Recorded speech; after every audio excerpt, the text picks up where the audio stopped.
Imagine a bustling world, overflowing with cities, satellites, plastics, power plants and people. Over 7 billion of us are alive today, each leaving behind traces in the air we breathe, the oceans we pollute, the ground we build on, even in the vast emptiness of space. Yet, what if all of that simply vanished? Fast forward a few million years, the skyscrapers crumble, the monuments erode, even plastic breaks down, nuclear scars fade into the crust. One by one, the fingerprints of our civilization are wiped clean by time. What if this has happened before? According to the Silurian hypothesis, we may not be the first technologically advanced species to walk the Earth. And if another civilization existed long before us, millions of years ago, would we even be able to tell? Before we begin tonight's video, let us know where in the world you're watching from and what time it is for you right now. Post it in the comments below and settle in for a journey you will not forget.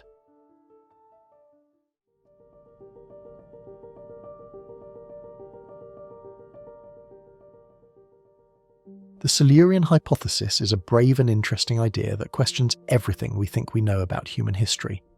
It asks a deep and surprising question: what if human beings are not the first smart civilization to appear on Earth?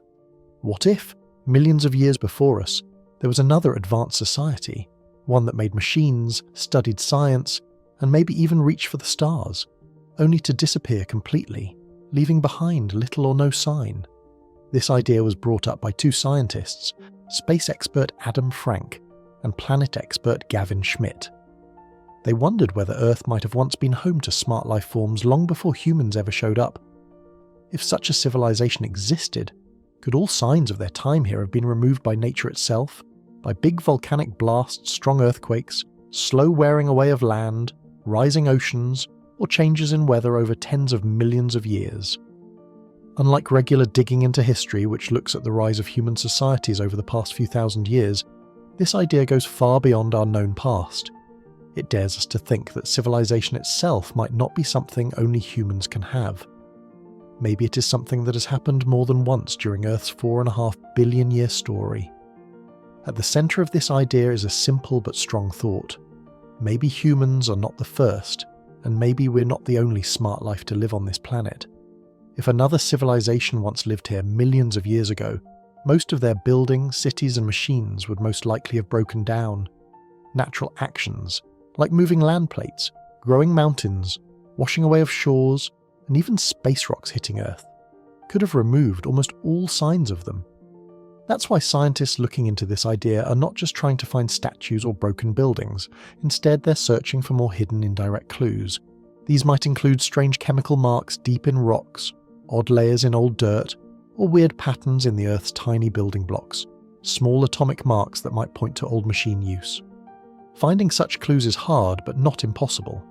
The big problem is that Earth's rock record, the layers of stone and dirt that tell the story of our world, is not complete. Over millions of years, much of it gets crushed, melted, or used again by nature. Usual digging into the past depends on things like tools, clay pots, and bones.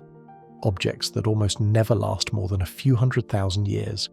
So if a civilization lived on Earth, let's say, 50 million years ago, nearly everything they made would be gone.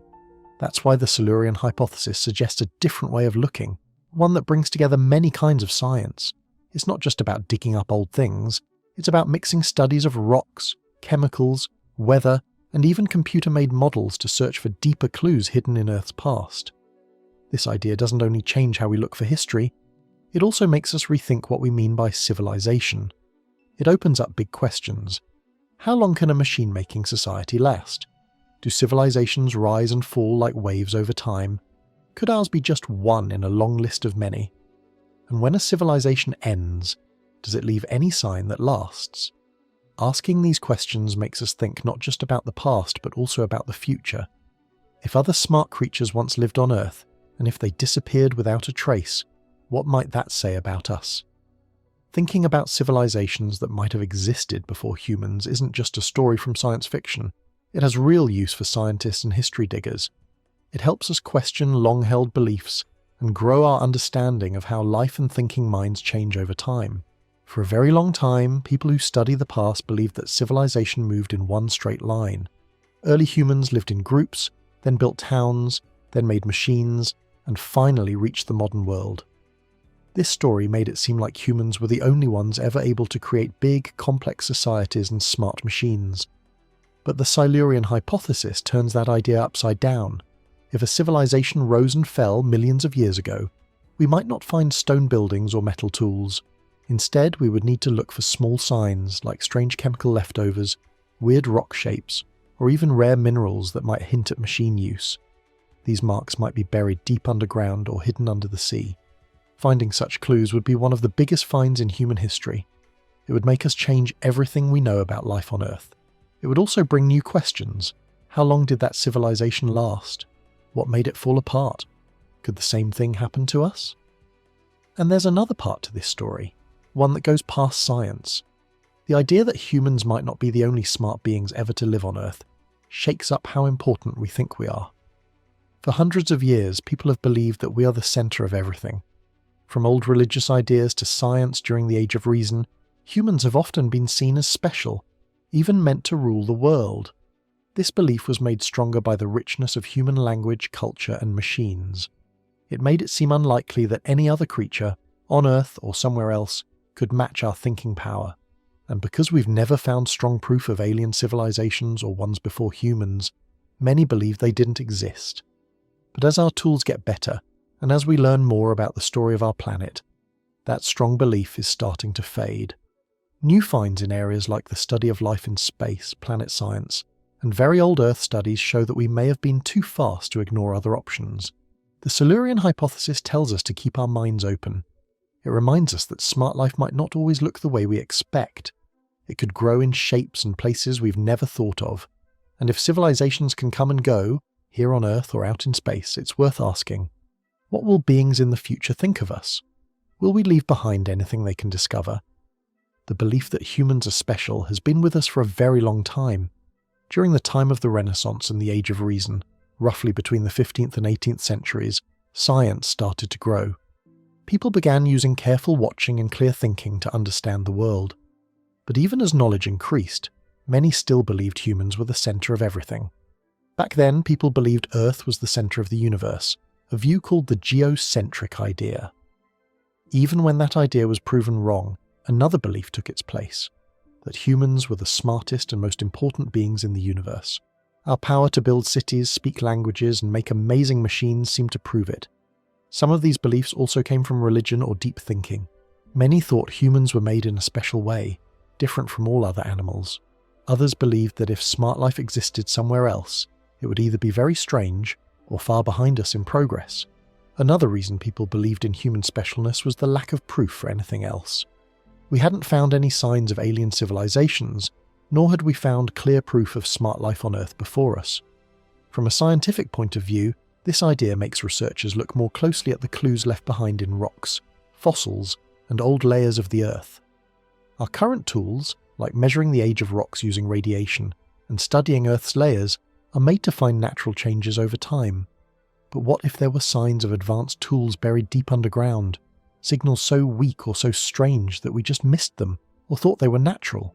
Scientists might need to go back and look at the fossil record, layers of mud and sand and the mix of chemicals in a new way, searching for things that may have been made or changed by smart hands.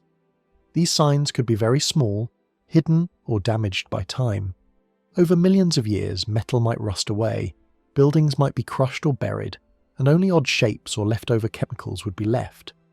The big question is, could the remains of a very old civilization be buried so deep or broken down so much that we can no longer see them for what they are? From a thinking or belief point of view, the idea is just as strong. If smart life once grew and disappeared on Earth before us, it would mean we are not necessarily the first or the only ones to reach a high level of understanding and tools. That thought makes us feel small. It shows that maybe the rise of smart life is not a rare wonder, but something that can happen again and again when the right things come together. It also makes us think more deeply about the meaning of progress. Are civilizations like ours something that naturally happens on Earth-like worlds? Or are they rare and easily broken, likely to fall apart after reaching a certain stage? Could it be that other civilizations once lived here, did great things, and then disappeared, leaving behind only tiny hints that we're just now starting to notice. This idea also brings up important questions about how long tools can last. Would the machines, tools, or buildings of a very old civilization last for tens of millions of years? Or would nature break them down so fully that we would never even know they were ever here? If an old civilization changed the Earth's weather or left behind chemicals in the dirt, could we still find those changes today? All of this connects to bigger ongoing talks about life outside of Earth. The Silurian hypothesis, a name given to this idea by scientists Adam Frank and Gavin Schmidt, links the possibility of old Earth civilizations with the search for smart life elsewhere in the universe. It opens up exciting questions. If old smart life once lived on our planet, could other planets also have gone through the same rise and fall? Could life appear, grow powerful, and disappear again and again across the galaxy? The idea makes us look differently at both strange ancient remains and stories from old cultures. For example, what if the strange jumps in old technology, or the sudden rise of deep knowledge in early groups, were echoes of something older? Could tales of lost worlds like Atlantis or Lemuria be far-off memories of real places that once existed, civilizations so old that they were forgotten by time? The Silurian hypothesis also makes scientists study ancient ruins and strange objects more carefully. Are some of these things really just made by early humans? Or could they be misunderstood, remains of something much older, maybe even not human? This idea questions the usual belief that all stories of gods, sky people, or vanished cities are just made-up tales. What if some of them are based on real things from a time long before ours? Old cultures like the Sumerians and Egyptians have stories that point to this idea. The Sumerians, one of the oldest known civilizations, said their knowledge came from gods who came down from the sky. The Egyptians spoke of a time of disorder that was put into order by godlike beings, ideas that hint that something existed before humans, or at least before written history. On the other hand, many usual stories say that history starts with human beings and moves in a straight line of growth from simple to advanced. Holy books often tell of a moment of godly creation, after which human history begins, leaving no space for earlier smart life. These stories seem to deny the idea of civilizations before us. Still, there are old legends and strange ancient finds that keep people wondering. Plato's well-known story of Atlantis tells of an advanced society that sank beneath the sea. While many thinkers see it as just a symbol, others ask if it could be based on a real place lost in time. Huge stone works like the Great Pyramids of Egypt or Stonehenge in England bring up similar questions.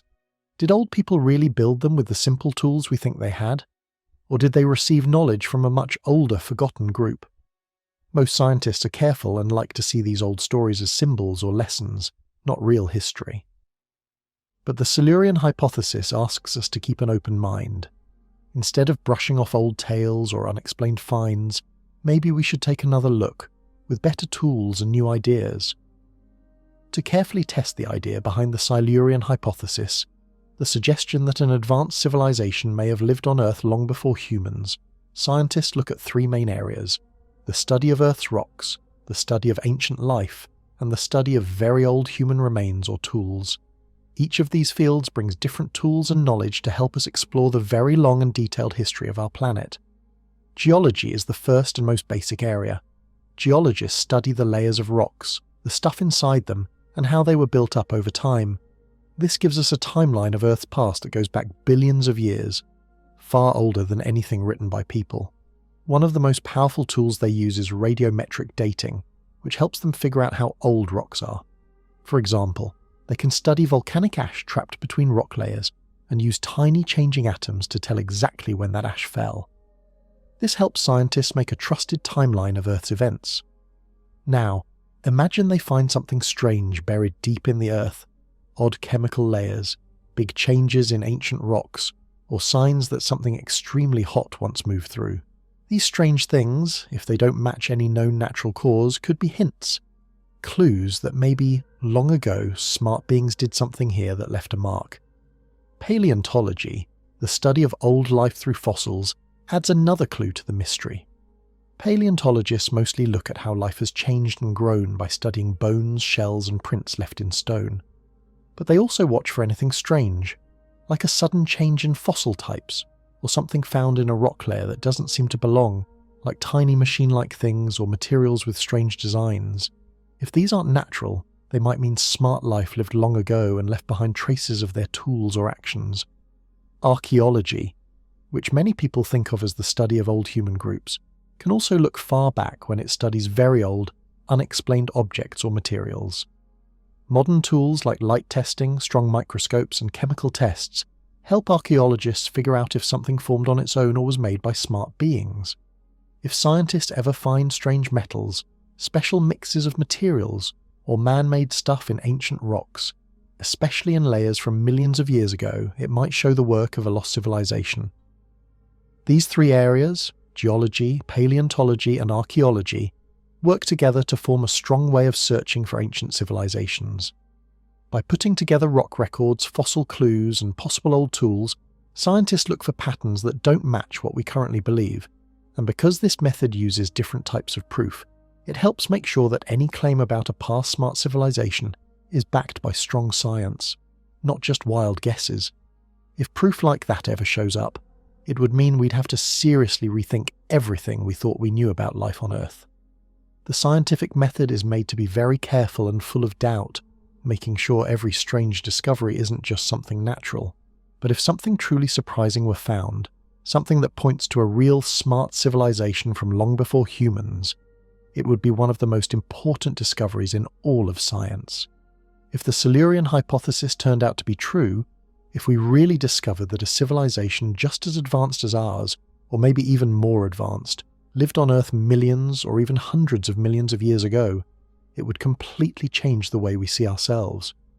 Right now, most people think that human beings are the very first and only intelligent species on this planet to build cities, invent technology, and travel into space. But what if we're not the first? What if, long before us, there was another intelligent species that built machines, explored the world, and maybe even looked up at the stars just like we do? If something like that really happened, it would mean that intelligent tool-using life might not be such a rare thing after all. It would show that evolution, the slow process by which life changes and grows over time, might be able to create intelligent beings more than once, even on the same planet.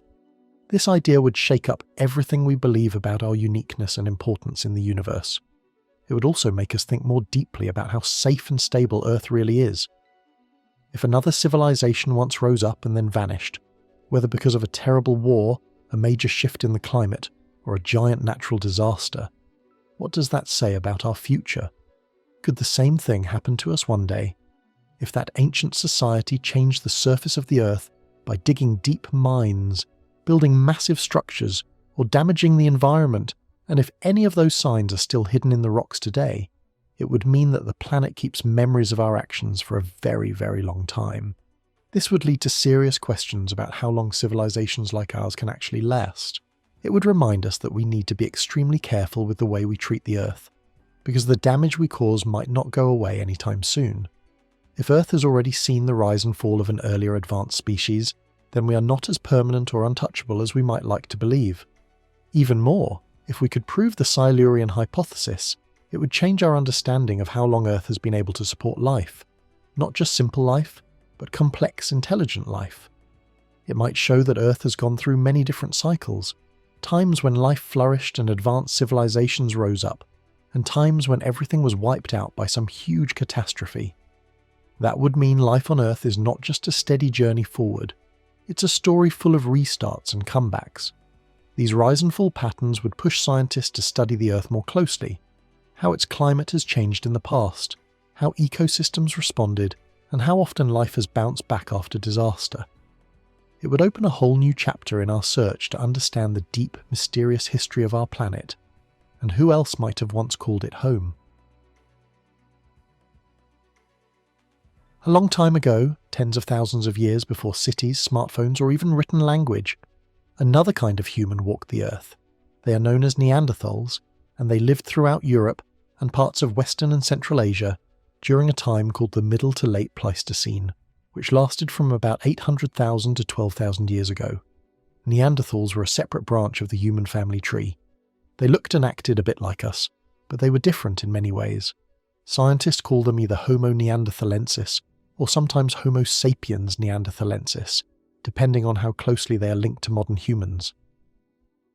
Neanderthals disappeared from most of the Earth about 40,000 years ago, around the same time that modern humans, sometimes called Cro-Magnons, began spreading into the same areas. However, some scientists believe that small groups of Neanderthals may have survived much longer in places like Gibraltar, perhaps for several thousand more years. The first fossil of a Neanderthal that scientists officially recognised was found in the year 1856 in a place called the Neander Valley in Germany. That's actually where the name Neanderthal comes from. Thal means valley in Old German. When this ancient skull, now known as Neanderthal 1, was first studied, some people wrongly believed it belonged to a lower or less developed type of human. In those days, ideas about race and human evolution were often very biased and unscientific. As more and more fossils were found in the early 20th century, a French scientist named Marceline Boule helped shape the image of Neanderthals as a clumsy primitive species, not quite ape, not quite human. This view stuck around for many decades. By the middle of the 1900s, many scientists believed that humans evolved in a straight line, from ape-like ancestors to Neanderthals to modern humans. But this idea began to change in the 1970s, when researchers developed the out-of-Africa theory, which said that modern humans originated in Africa and then spread to the rest of the world, replacing other human species like the Neanderthals. Then came a huge discovery in the year 2010. Scientists successfully mapped the Neanderthal genome, the complete set of their DNA, and found something shocking. Neanderthals and modern humans had interbred. That means many people today, especially those with European or Asian ancestry, carry small bits of Neanderthal DNA in their genes. Neanderthals had very strong muscular bodies built for survival in cold, harsh environments. Their skulls were long and low with thick, rounded eyebrow ridges. The back of their heads had a bony bump called an occipital bun, and their jaws and teeth were powerful.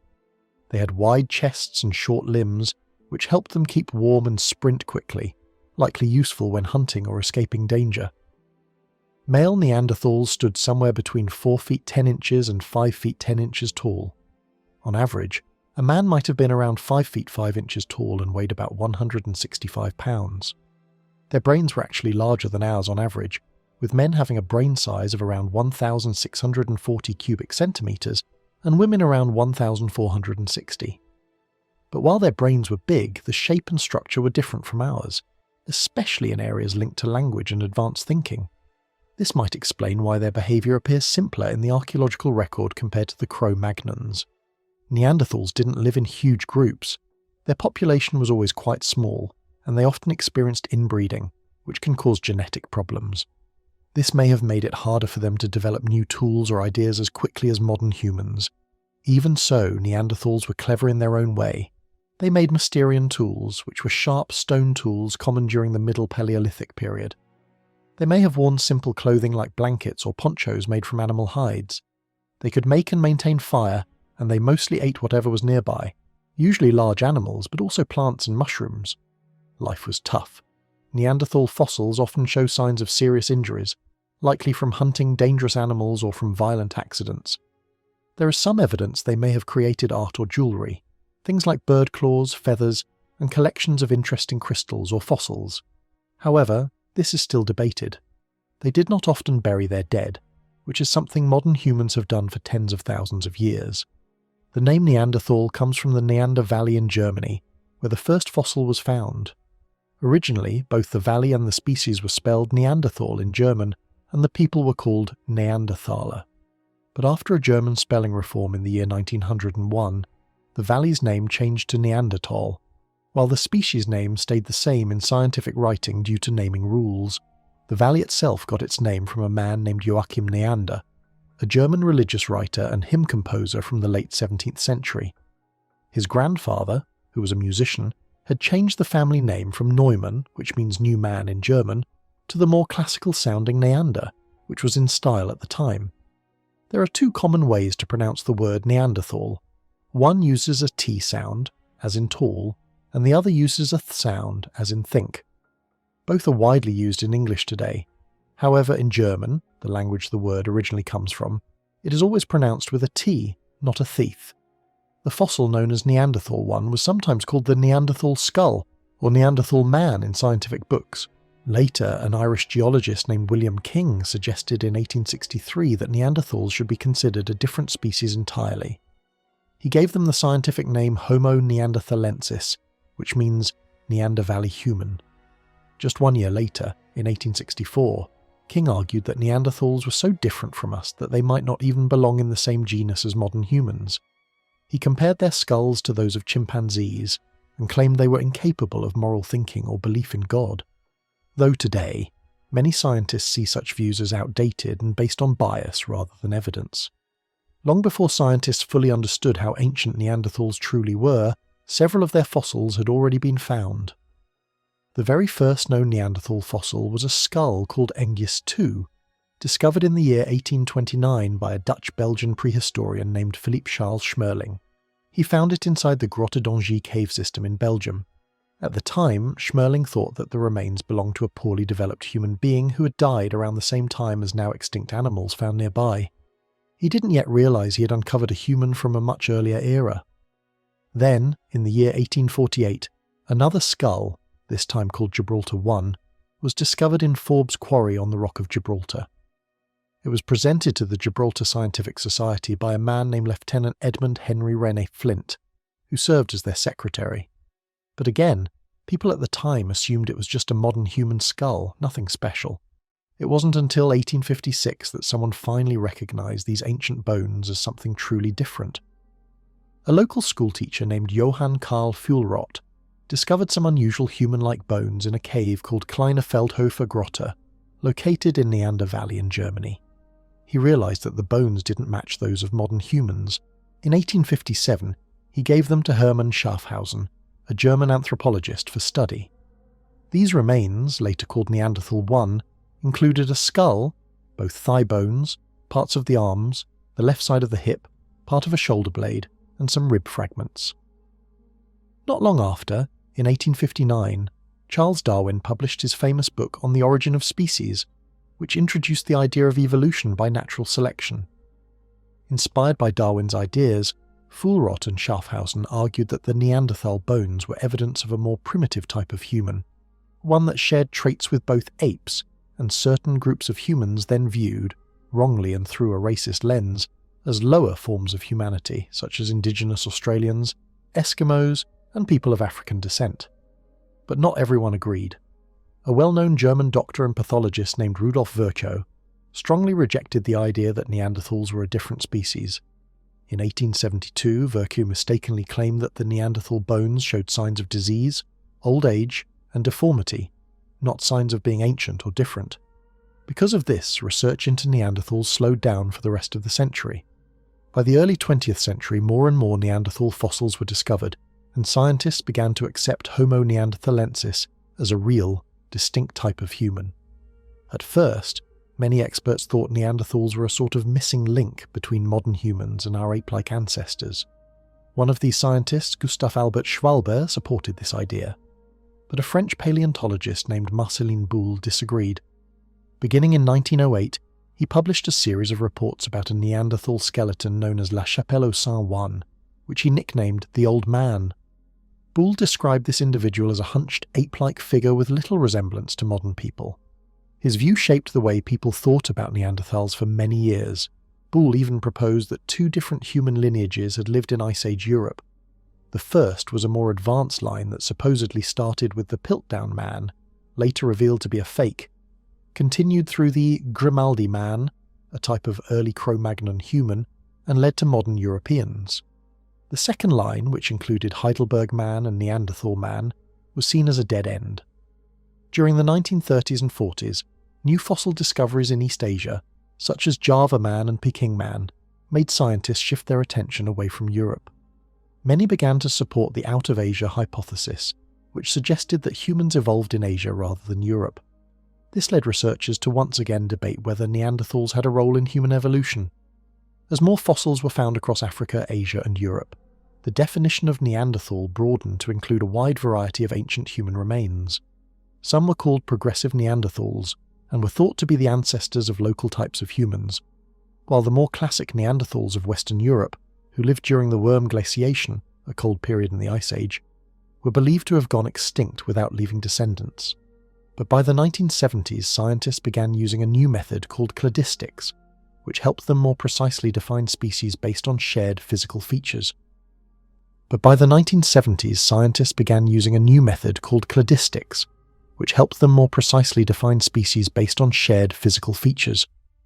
This caused the idea of a worldwide group of Neanderthaloids to fall apart. Fossils from Africa and East Asia that were once grouped with Neanderthals were now seen as distant relatives. At the same time, a new theory emerged, the out-of-Africa hypothesis. This theory proposed that all modern humans come from one common ancestor who lived in Africa and then spread across the world. Scientists disagreed on what happened next. Some believed that these modern humans replaced all the earlier types of humans they met. Others believed they interbred with them along the way. This debate was known as the conflict between replacement and regional continuity. In 2010, scientists mapped the Neanderthal genome for the first time and found proof that there was some interbreeding between Neanderthals and modern humans. More recent genetic studies have continued to raise new questions about how exactly Neanderthals should be classified. Some scientists still see Neanderthals as a separate species, Homo neanderthalensis, while others believe they were just one of several kinds of ancient humans and should be classified as a subspecies of Homo sapiens, calling them Homo sapiens neanderthalensis.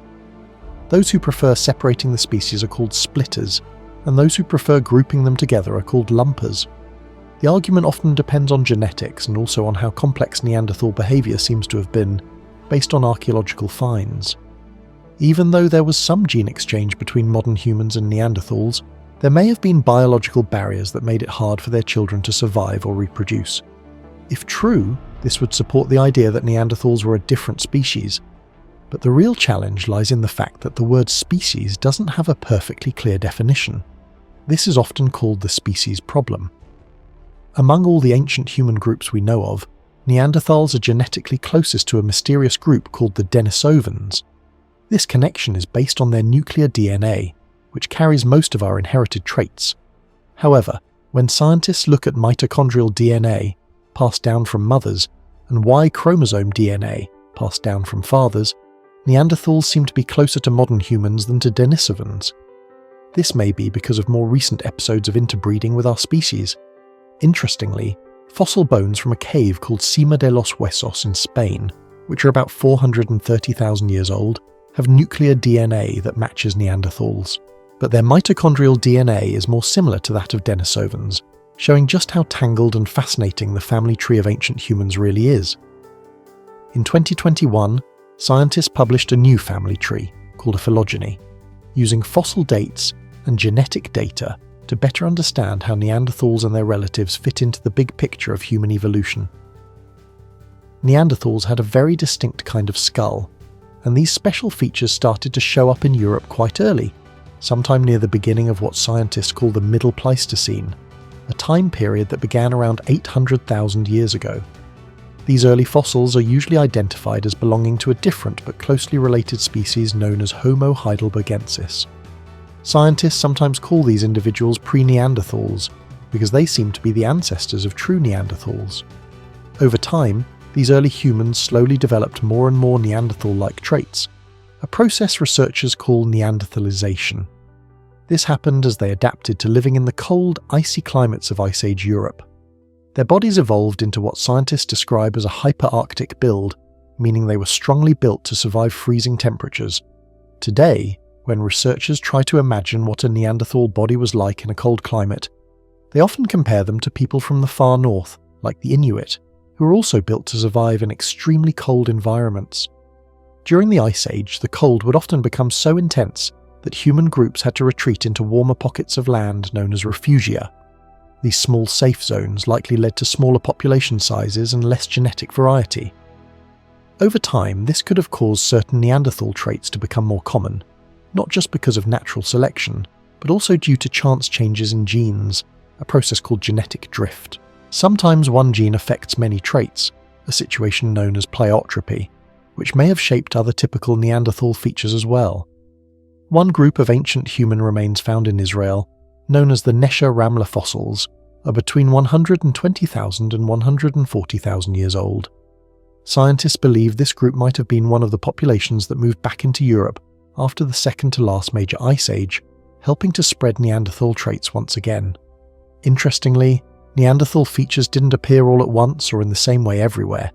Even among individuals from the same group, there was a lot of variation. The pace of Neanderthal evolution may have been slowed down by the mixing of populations between Europe and Africa.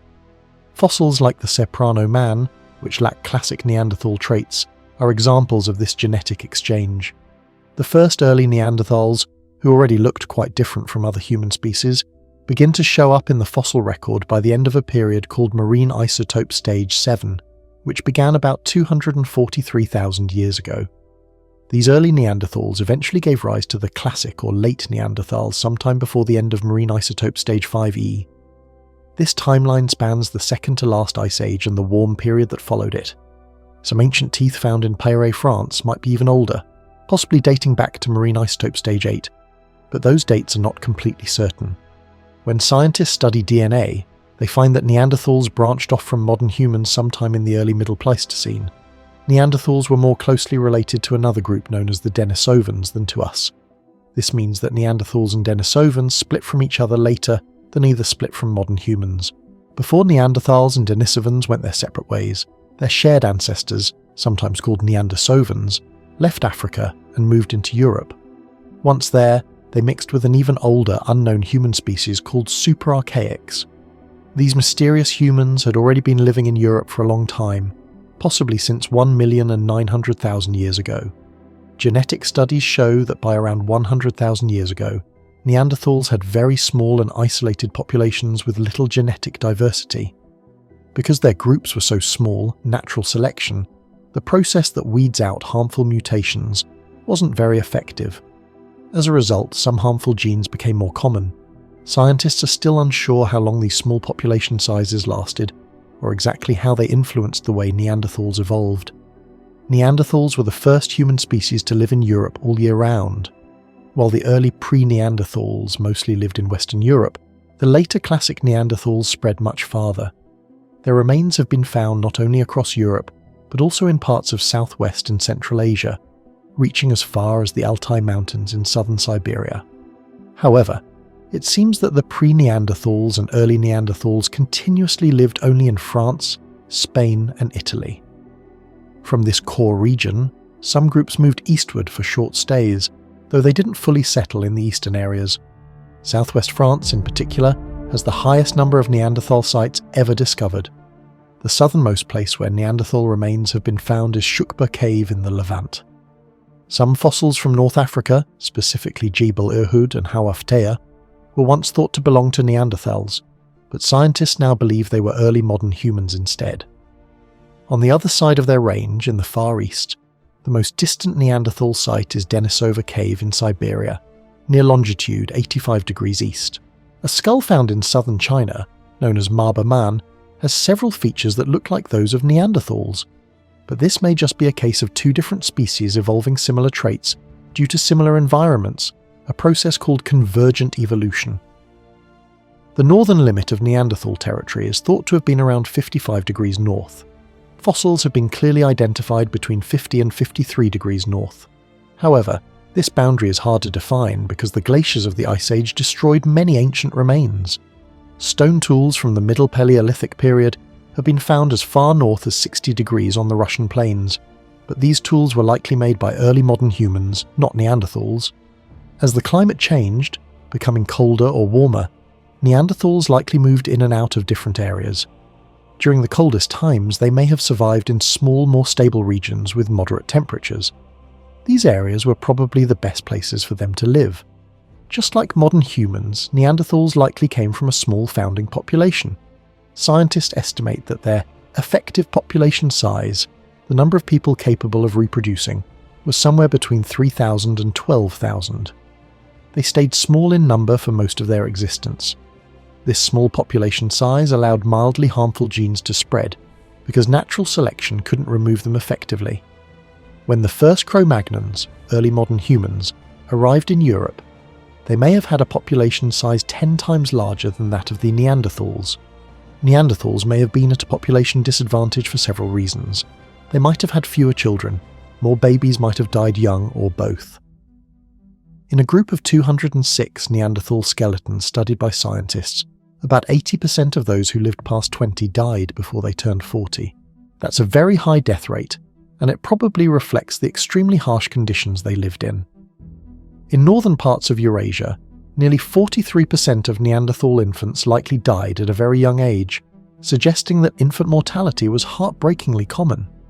The skull of a Neanderthal had many unique features that made it quite different from that of modern humans.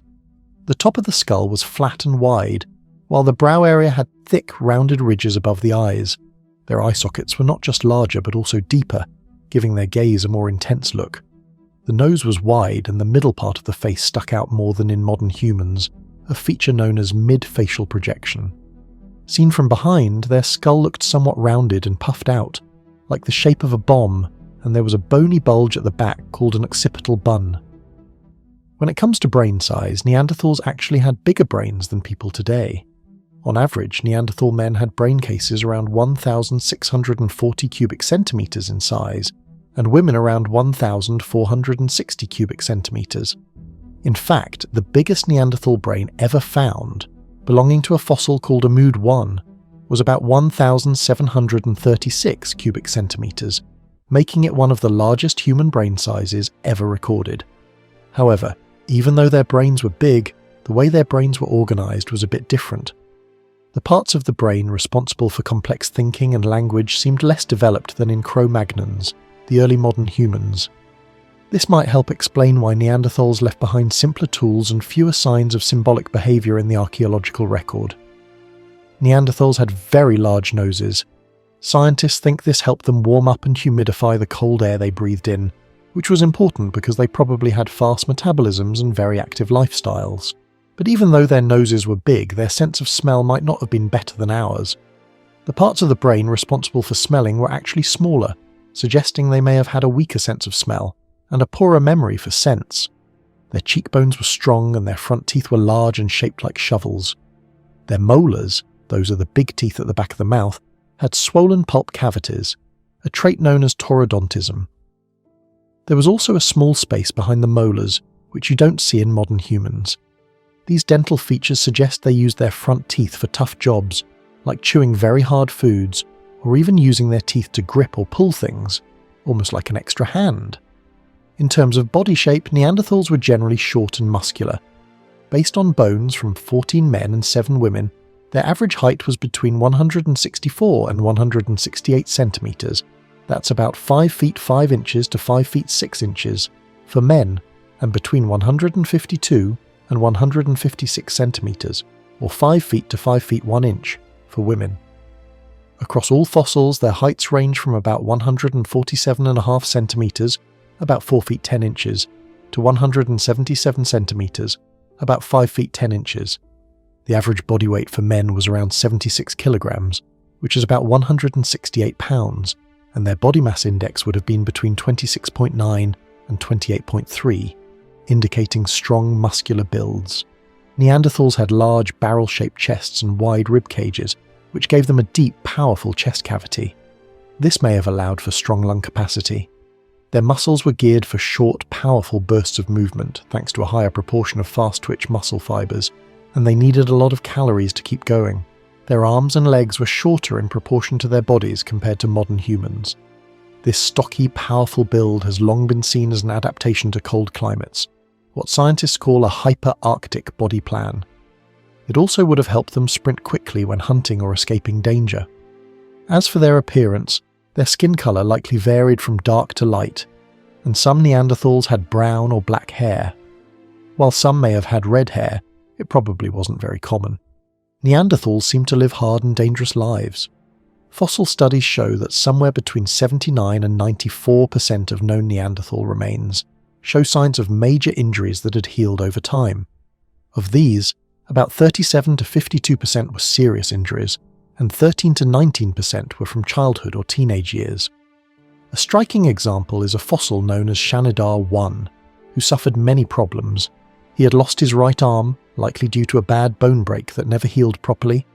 He He had a bone infection in his left shoulder. He walked with a limp, had trouble seeing in his left eye, and possibly had hearing loss, perhaps from frequent exposure to cold water, known as swimmer's ear. These injuries suggest that Neanderthals lived in a dangerous world, possibly because of close-range hunting or frequent attacks by large animals.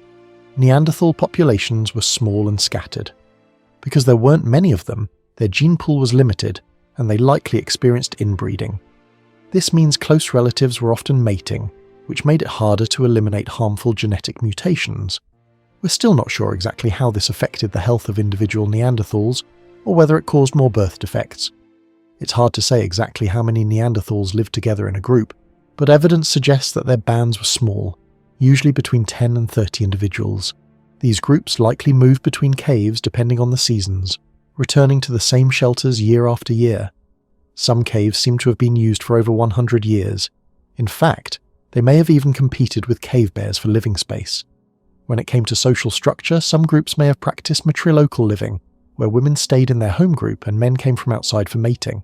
Others may have done the opposite with patrilocal living, where men stayed put and women moved in from other groups.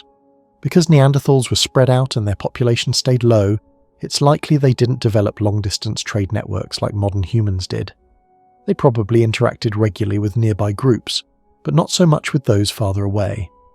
Genetic studies show that Neanderthals were divided into at least 3 regional populations, one in Western Europe, one along the Mediterranean coast, and one east of the Caucasus Mountains, with some movement between those regions.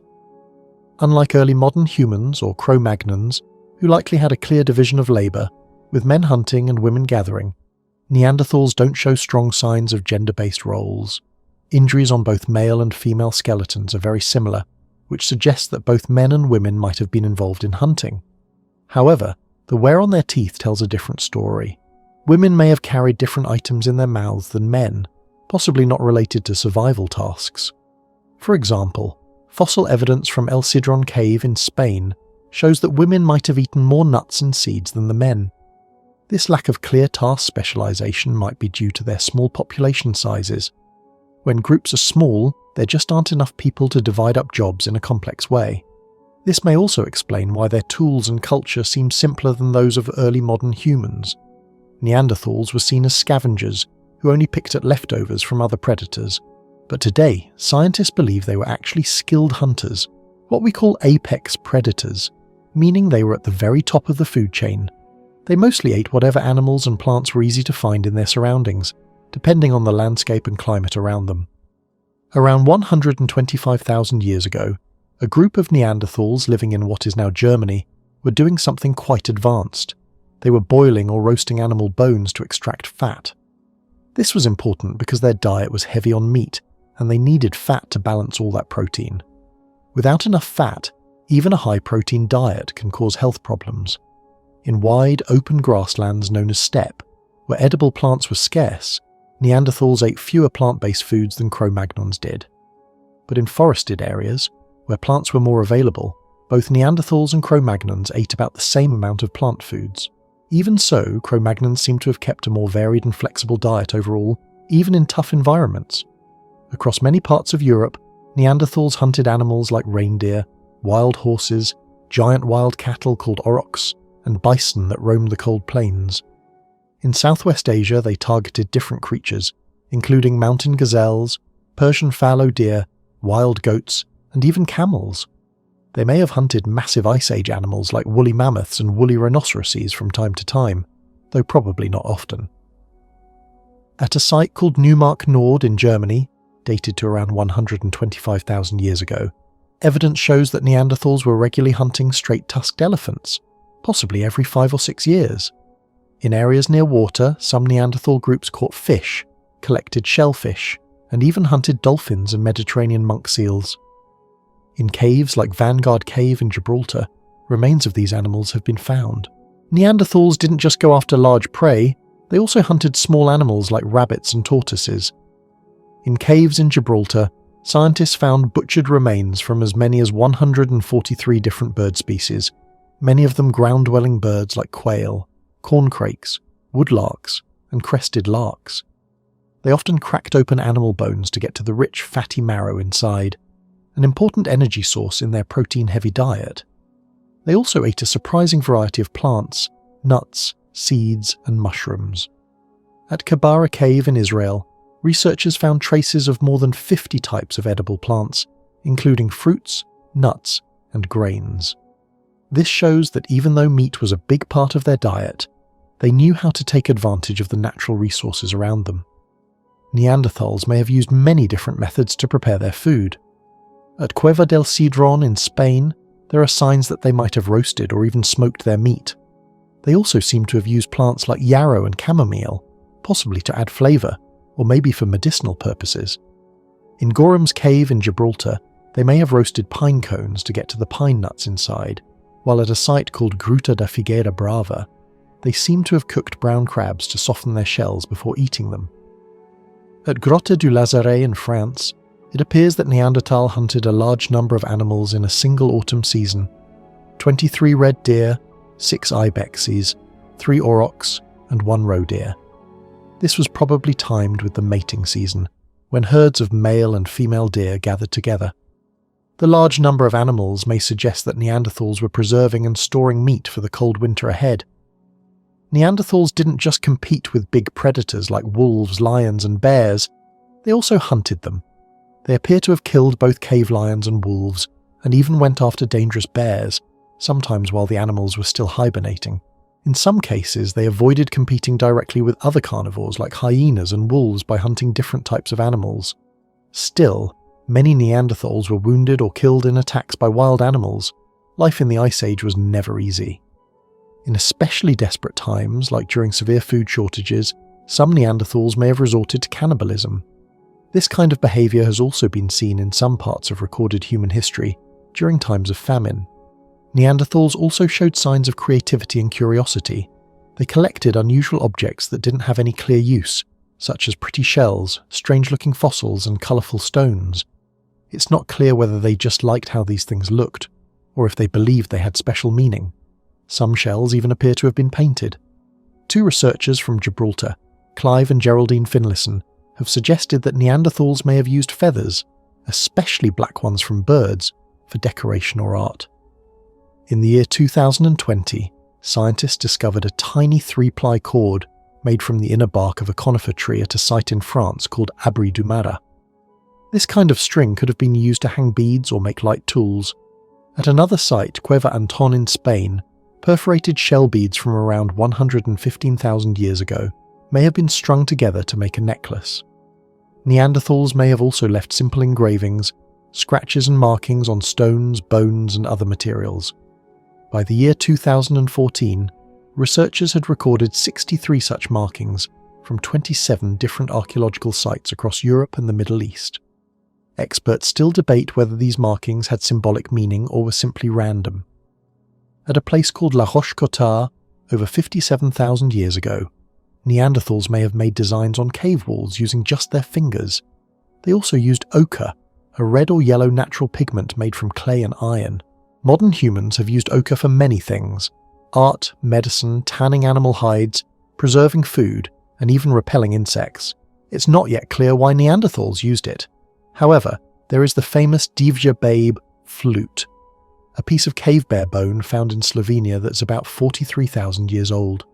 Some scientists believe it was a musical instrument made by Neanderthals, while others think the holes in the bone were made by an animal chewing on it.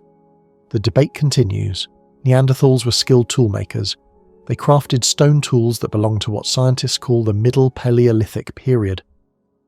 One of the most well-known styles of tools they used is called the Mousterian industry, which often involved a clever method known as the Levallois technique, a way of shaping stones to make sharp tools with more precision. This method didn't just appear suddenly. Neanderthals had developed it step by step from an earlier tool-making tradition known as the Acheulean industry. However, after reaching this level of skill, there was a long period, lasting around 150,000 years, where very little changed in their technology. Their tools remained mostly the same, without any major innovations. Some scientists think this might be because Neanderthals lived in small groups. When fewer people are around, it's harder for new ideas to spread, and knowledge is more easily lost between generations. Neanderthals usually gathered the raw materials for their tools close to where they lived, often within about 5 kilometres or roughly 3 miles. But they didn't just use stone, they were also making tools from shells and bones. Some even attached sharp stone tips to wooden spears using birch bark tar, a kind of natural glue made by heating the bark of birch trees. In Europe, there's evidence that they were also crafting wooden spears. For example, archaeologists found the Clacton spear in Britain, which is about 400,000 years old, the Schöningen spears in Germany, dated to around 300,000 years ago, and the Leringen spear, also from Germany, that is about 120,000 years old. These spears were not all used the same way. Some were likely thrown like javelins, like those from Schöningen, while others were probably used for stabbing, like the one from Leringen. Interestingly, Neanderthals seem to have chosen certain types of wood for specific reasons. For example, they picked strong and flexible woods like European yew because it made better spears. At many Neanderthal sites, there is clear evidence of fire use. In some places, fires were used for long stretches of time.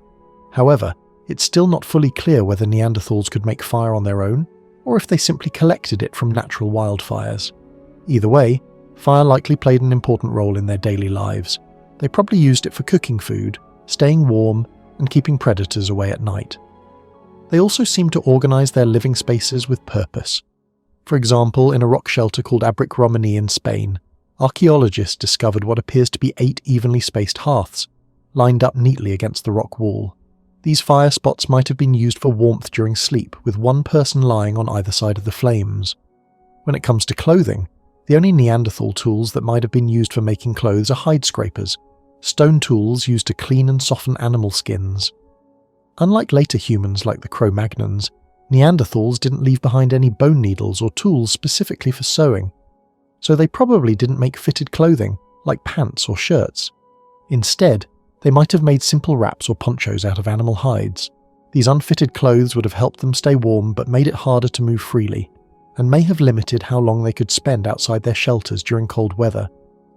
Life for Neanderthals seems to have been full of injuries, likely due to dangerous hunting or rough terrain.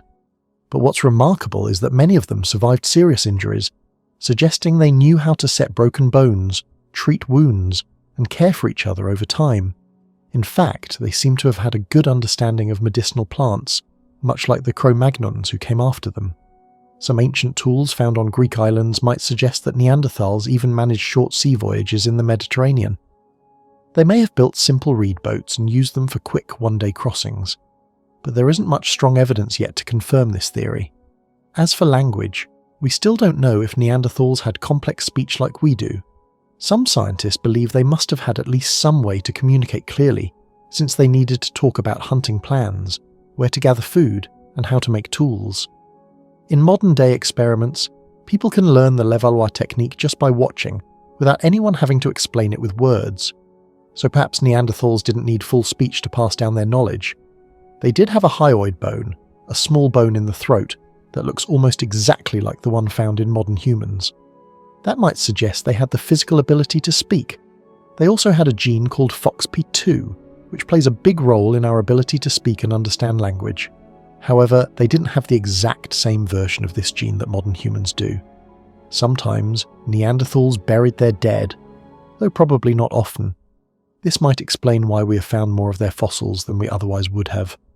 These burials were not necessarily religious. They could have simply been a way to protect bodies from animals or remove them from living areas. The graves were usually shallow and simple, but children's graves often seem to be treated with extra care. Some of these even had grave goods, items like bones or tools buried alongside the body. A few sites with several well-preserved skeletons may have been early cemeteries. One particularly famous grave was found in Shanidar Cave in Iraq. In this burial, scientists discovered traces of pollen from several types of flowers, like yarrow, grape hyacinth, and hollyhock. Because these flowers have medicinal properties, an American archaeologist named Ralph Selecki suggested that the man buried there may have been a healer, leader, or even a kind of shaman. He famously said that this discovery showed that Neanderthals had a soul, but others think the pollen might have just been left by small animals after the burial. There were once theories that Neanderthals performed ritual killings, or even ate cave bears or other Neanderthals, but most of this is based on weak or unclear evidence. However, something very curious was discovered in the year 2019. researchers named the Finlaysons reported that Neanderthals frequently butchered golden eagles, far more than any other type of bird. This led them to wonder if Neanderthals saw the golden eagle as a powerful symbol, much like some human cultures do today. The idea that Neanderthals and early modern humans had children together, what scientists call hybridization, has actually been around for quite a long time. As far back as the year 1890, the famous English scientist Thomas Huxley suggested it. Then, in the year 1907, a Danish ethnographer named Hans Peder Steensby also proposed it. Later on, in the year 1962, another researcher named Carlton Kuhn brought up the possibility again. In the early years of the 21st century, some fossils were discovered that looked like they could belong to people with mixed Neanderthal and modern human ancestry. Two important examples were the skeletons known as Lagavelo 1 and Muyeri 1. However, some experts pointed out that these skeletons might not be proof of interbreeding at all. Instead, they could just show how both species adapted in similar ways to the same cold, harsh environments. Everything changed in the year 2010, when scientists finally published the first full sequence of the Neanderthal genome. This groundbreaking research gave very strong evidence that Neanderthals and modern humans did indeed interbreed. It turns out that this happened more than once, and in different parts of the world. According to genetic studies, there were at least two major episodes of interbreeding between Neanderthals and humans outside of Africa, one about 250,000 years ago, and another between 40,000 and 54,000 years ago. There were also cases of interbreeding involving human populations that are not directly related to any people alive today. But for people whose ancestry lies outside of sub-Saharan Africa, about 2% of their DNA today can be traced back to Neanderthals. Interestingly, some sub-Saharan Africans also carry traces of Neanderthal DNA, probably due to groups of people who had left Africa, interbred with Neanderthals, and then later migrated back. Altogether, it's estimated that around 20% of the entire Neanderthal genome still exists in the modern human gene pool, scattered in small fragments across different people. Most of this Neanderthal DNA seems to have come from unions between female modern humans and male Neanderthals. According to Swedish geneticist Svante Perbo, one of the pioneers of Neanderthal DNA research, we don't actually know if modern humans were socially dominant over Neanderthals. If they weren't, that might explain why Neanderthal men were more likely to have children with human women, rather than the other way around. Not all Neanderthal genes survived the test of time, though. Because Neanderthal populations were so small, and many harmful mutations had built up in their DNA, much of their genetic material was lost over time through what scientists call negative selection. That means the more damaging genes were slowly removed from the modern gene pool because they made survival harder. Still, some Neanderthal genes have stuck around and may play a role in how our bodies work today. A few of them may be involved in things like metabolism, brain development, and how our muscles and bones grow. Other Neanderthal genes may have helped early modern humans adapt more quickly to new environments, especially by strengthening the immune system to fight off unfamiliar diseases. Neanderthals in Siberia, especially those living in the Altai Mountains, didn't just mix with modern humans, they also interbred with another ancient human group called the Denisovans. In fact, one Denisovan specimen from the Altai region had about 17% of its DNA come from Neanderthals. This kind of genetic mixing may have been fairly common in that part of the world. The end of the Neanderthals was part of a much larger wave of extinction that affected many large animals during the late Pleistocene. As modern humans spread across Europe, they gradually replaced Neanderthals. This change is reflected in the shift from Neanderthal-made Mousterian stone tools to the more advanced oriniation tools used by early modern humans. This transition happened across Europe between 39,000 and 41,000 years ago. Some groups of Neanderthals may have survived longer in certain places, especially in Spain. In northern Spain, in regions like Catalonia and Aragon, Mousterian tools may have still been used up to about 39,000 years ago. In the south of Spain and in Gibraltar, there are signs that Neanderthals might have lasted even longer, possibly until 32,000 to 35,000 years ago. Other areas where Neanderthals may have held out longer include Italy, the Balkan Peninsula, and Crimea. In the past, some scientists explained the extinction of Neanderthals using ideas that reflected colonial thinking.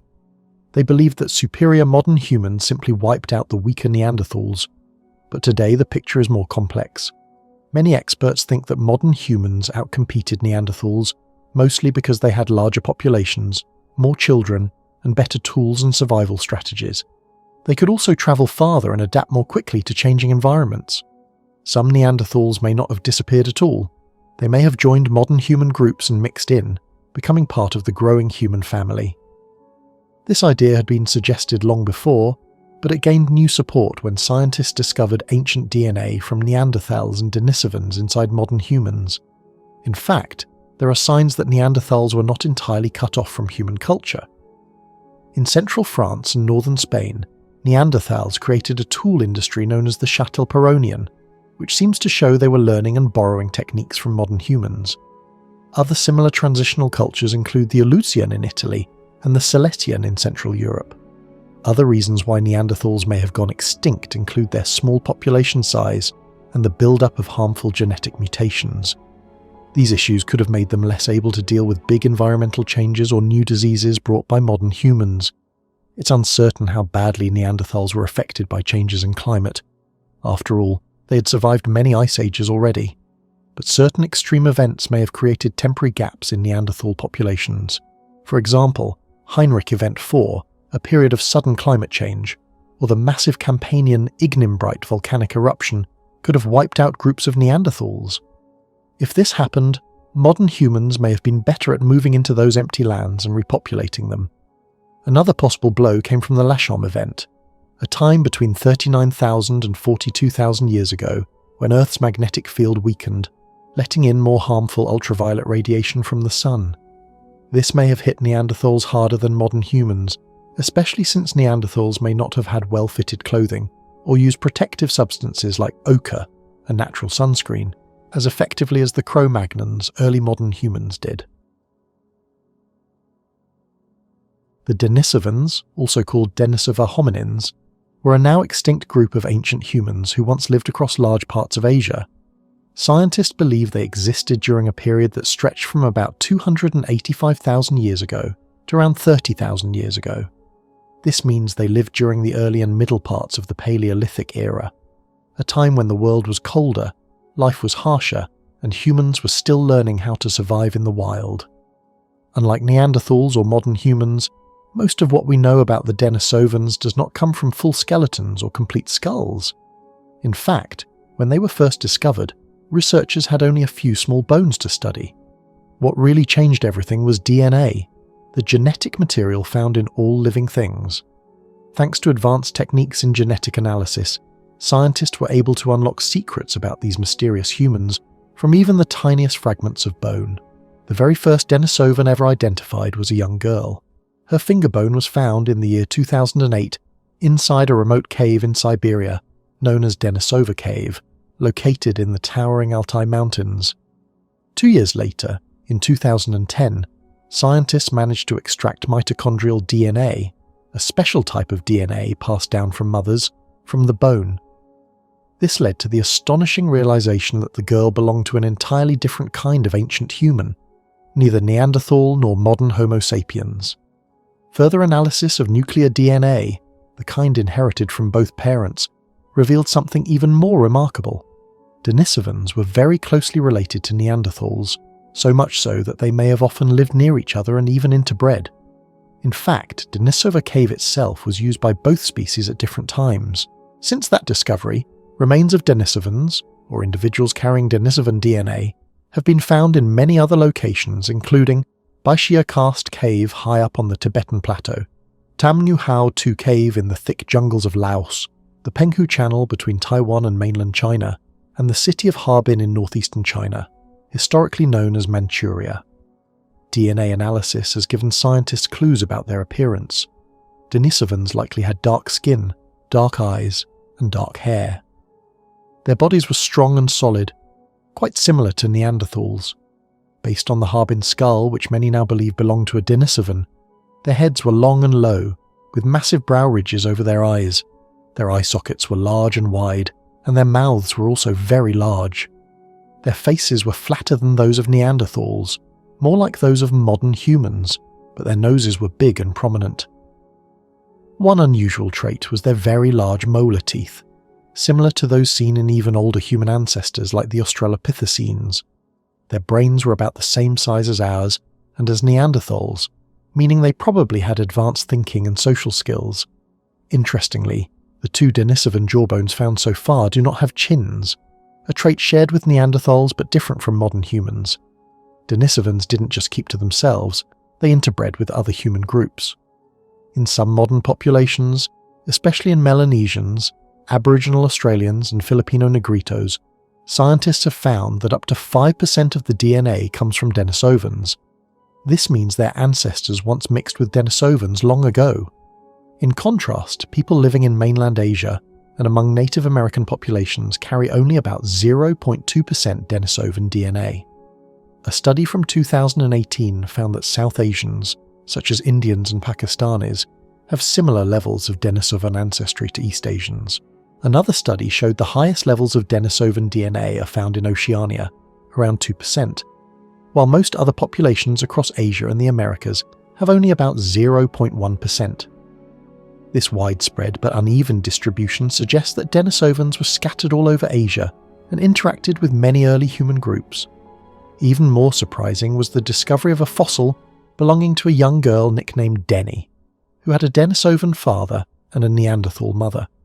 This proves that these two groups didn't just meet, they had families together.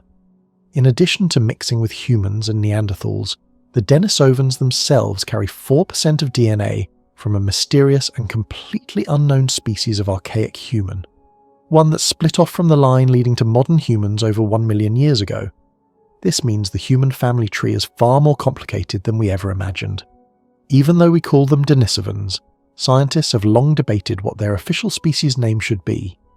Since there were so few fossils at first, it was hard to give them a proper scientific name. In June of the year 2025, scientists studying the Harbin skull, known as Homo longi, found that its DNA and protein structures matched Denisovan patterns almost exactly.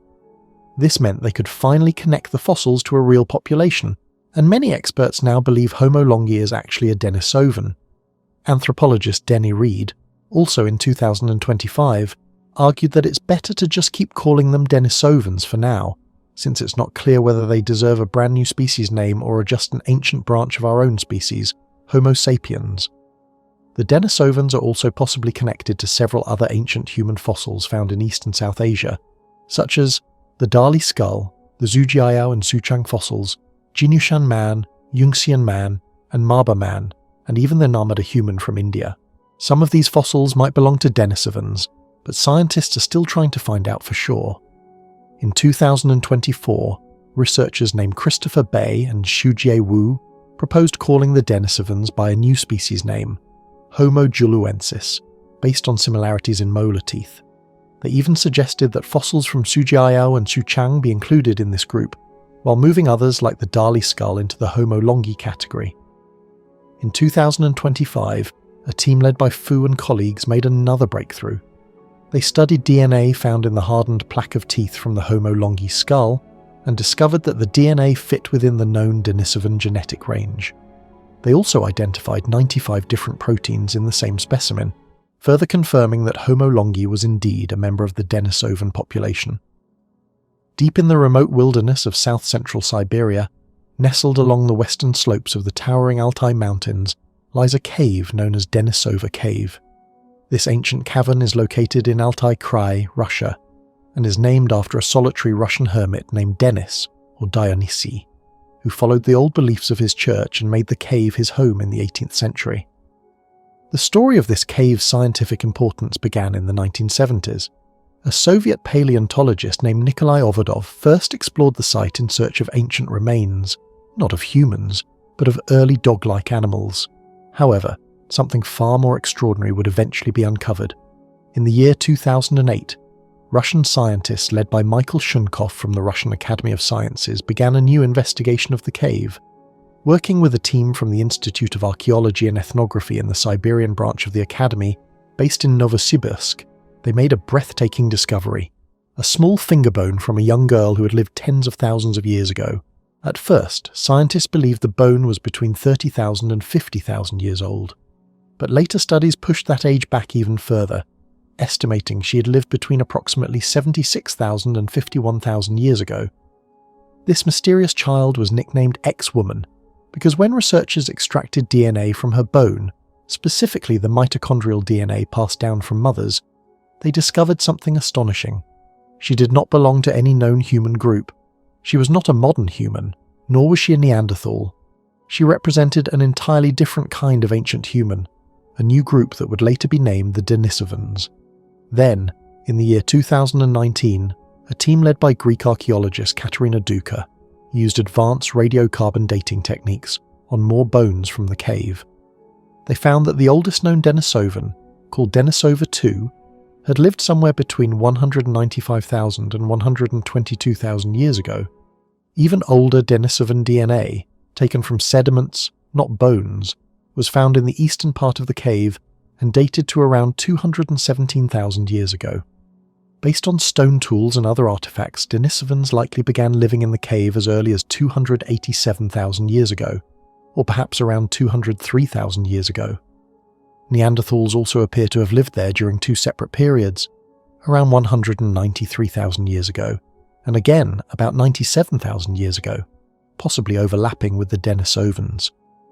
Thanks to ancient DNA, often called aDNA, scientists have now identified fossils of several different Denisovan individuals from this single cave.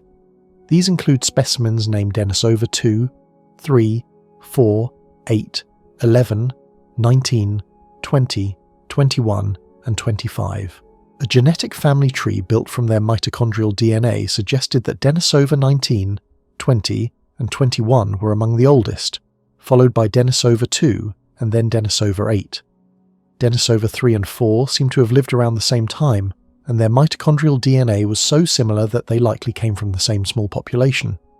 For many years, Denisova Cave was the only place in the world where Denisovan remains had been found. That changed in the year 2019, when scientists announced a remarkable discovery made on the Tibetan Plateau in China. Back in the year 1980, a Buddhist monk had discovered a partial human jawbone in a cave called Baishia Karst Cave. This fossil sat untouched in the collection of Lanzhou University until the year 2010. Finally, scientists studied the proteins preserved in the bone and discovered they were similar to those of the Denisovans. Further testing using the decay of uranium in the minerals coating the jaw revealed it was more than 160,000 years old. Later, environmental DNA extracted from soil in the cave confirmed the presence of Denisovan DNA dating from 100,000 to 60,000 years ago, and possibly even later. Then, in the year 2024, scientists announced they had identified a Denisovan rib fragment from the same cave dated to between 48,000 and 32,000 years ago. Meanwhile, in the year 2018, a group of scientists from Laos, France, and the United States made another exciting discovery. They had been searching the jungle-covered Annamite mountains of Laos since 2008, and with the help of the local children, they were led to a cave called Tam Ngu Hao 2, meaning Cobra Cave. Inside, they found a single human tooth. This tooth belonged to a child between 3.5 and 8.5 years old. Because it lacked a certain Y chromosome protein, scientists believe it most likely belonged to a girl. Though the tooth's DNA was too damaged for a clear result, its shape closely resembled that of the Denisovan jawbone from Xiahe in Tibet, so the scientists identified it as Denisovan as well. This tooth likely dates to a time between 164,000 and 131,000 years ago. In the year 2022, a team of researchers from Germany, Austria, Russia, and the United Kingdom found 3 more Denisovans, Denisova 19, 20, and 21, in the deep layers of the east chamber of Denisova Cave. Remarkably, the DNA of Denisova 19 and 21 was exactly the same, which suggests they may have been the same individual or closely related maternal relatives. The DNA of these Denisovans diverged from each other about 229,000 years ago during a warm period in Earth's history known as the marine isotope stage 7. Overall, the Denisovans from this cave showed less genetic diversity than modern humans, and similar levels to Neanderthals. However, it is possible that this was a small, isolated group, and that Denisovans in other places may have been more genetically diverse. Then, in the year 2024, scientists sequenced the DNA of another Denisovan from Denisova cave, Denisova 25. This individual came from a layer that was about 200,000 years old. DNA from this layer was not always well preserved, only fragments survived from Denisova 2, 4 and 8. But the DNA from Denisova 3 and 25 was surprisingly well preserved. In fact, the Denisova 3 sample was divided in two and tested separately, and both tests confirmed the same results, strengthening the evidence. Another surprise came in the year 2008, when a man in Taiwan bought a fossil jawbone from an antique shop. It had been dredged from the sea floor between Taiwan and mainland China. He donated the fossil to the Taiwan National Museum of Natural Science. Although DNA could not be recovered from this fossil, in the year 2025, scientists analysed the preserved proteins and determined that it belonged to a male Denisovan. This jawbone is now known as Penghu 1.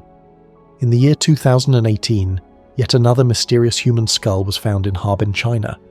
It was nearly complete, and in the year 2021, scientists gave it the name Homo longi, meaning dragon man. But by the year 2025, further testing of its DNA and proteins confirmed that this remarkable skull also belonged to a Denisovan. The nuclear DNA extracted from a Denisovan individual known as Denisova 3 was remarkably well preserved. Scientists were surprised by how little the sample had been contaminated, which made the results especially reliable. When researchers studied this ancient genetic material, they discovered something fascinating. Denisovans and Neanderthals were more closely related to each other than either group was to modern humans. Based on comparisons with the last common ancestor shared by humans and chimpanzees, it appears that the ancestors of Denisovans and Neanderthals split off from the ancestors of modern humans around 804,000 years ago. Later, Denisovans and Neanderthals themselves separated into distinct groups around 640,000 years ago. Depending on which mutation rate is used to calculate these splits, the dates can vary. If you use a rate of 1 mutation per 1 billion DNA letters per year, or even half of that, then Denisovans and Neanderthals likely split between either 236,000 to 190,000 years ago, or 473,000 to 381,000 years ago.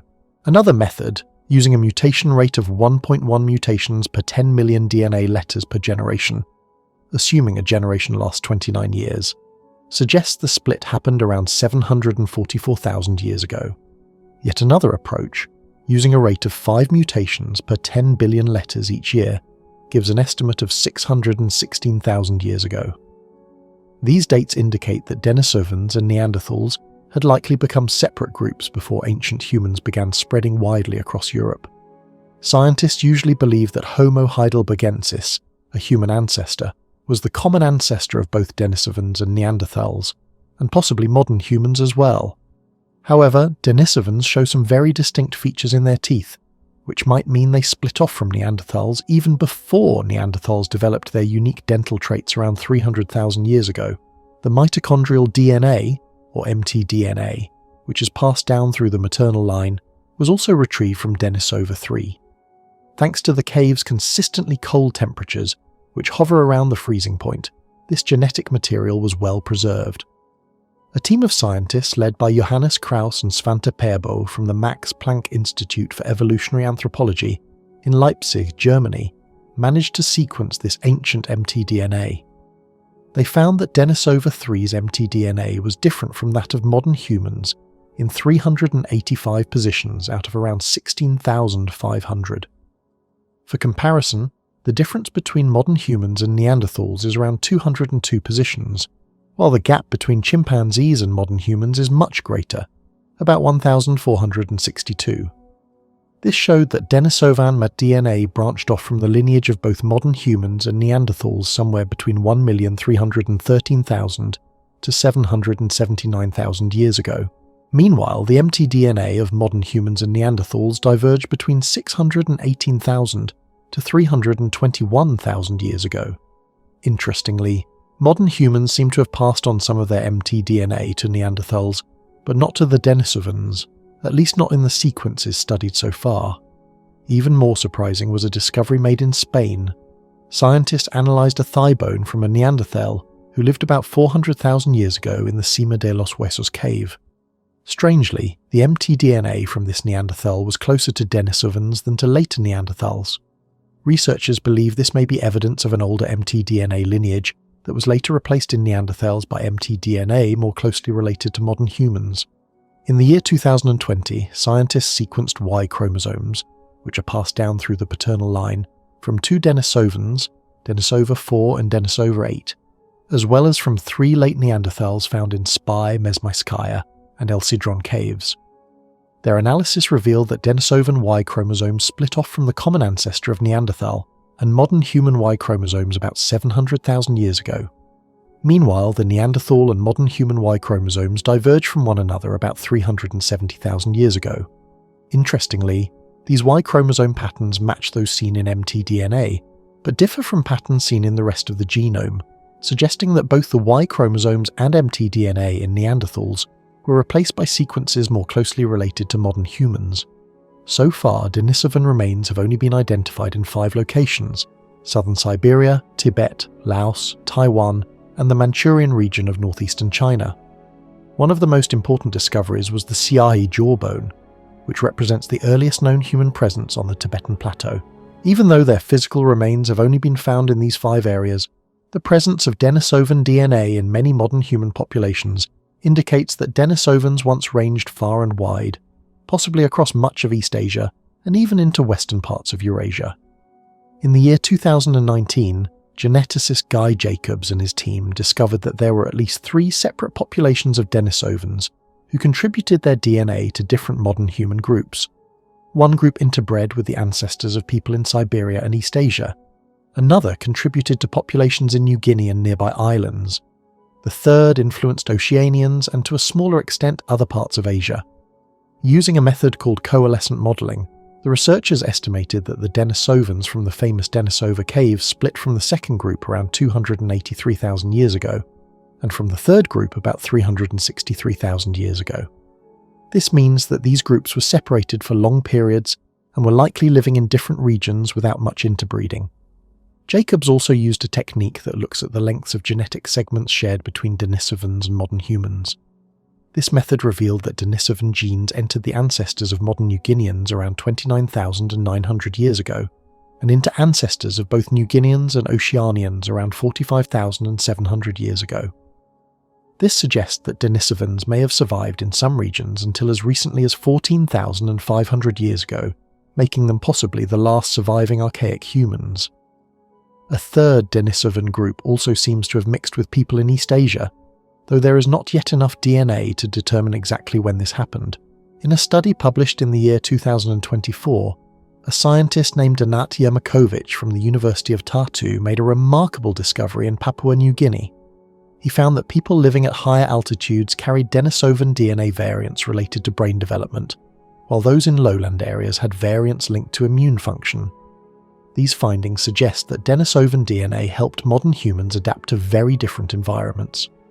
Because of the high amount of Denisovan DNA found in modern Papuans and indigenous Australians, researchers believe that Denisovans crossed into these regions by passing the Wallace Line, a deep ocean trench that separates the islands of Southeast Asia from Australia and New Guinea. If so, they would be only the second known human species to do this, after Homo floresiensis. There is also a possibility that Denisovans reached the Philippines and lived alongside another mysterious species, Homo luzonensis. If this is true, they might have belonged to the same species or closely related ones. To reach these islands, Denisovans would have needed to cross significant stretches of open water.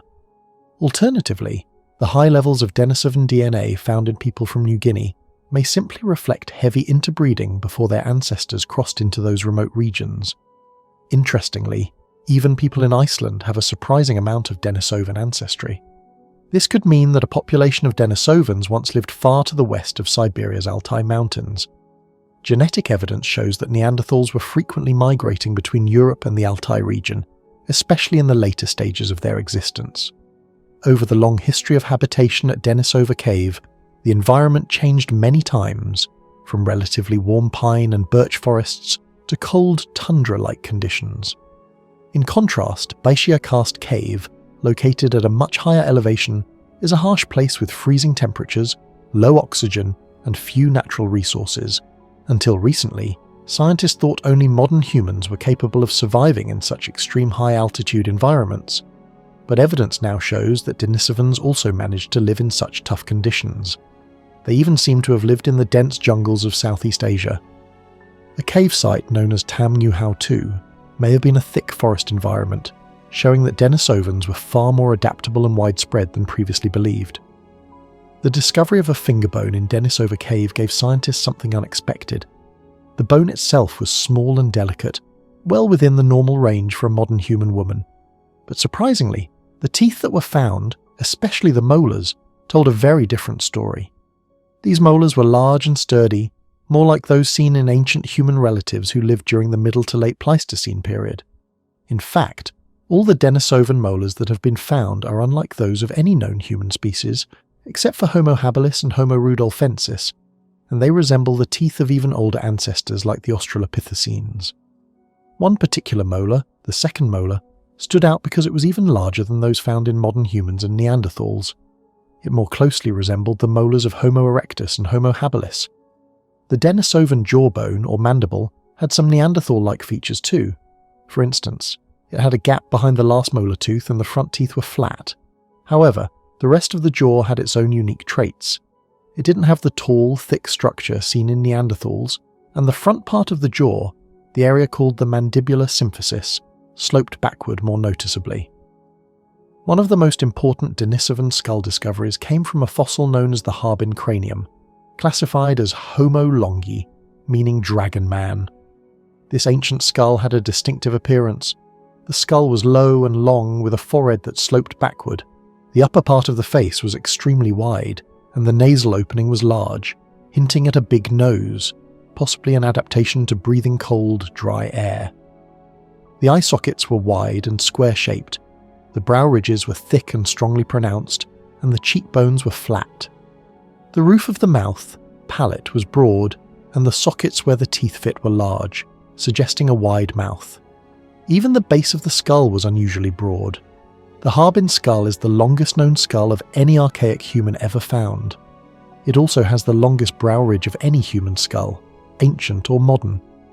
Its brain was huge, estimated at about 1,420 cubic centimeters, making it even bigger than many modern human brains, and only matched by modern humans and Neanderthals. However, the skull still had some features seen in more ancient species. For example, the area of the brain just behind the eyes was narrower, a trait called post-orbital constriction, which modern humans do not have.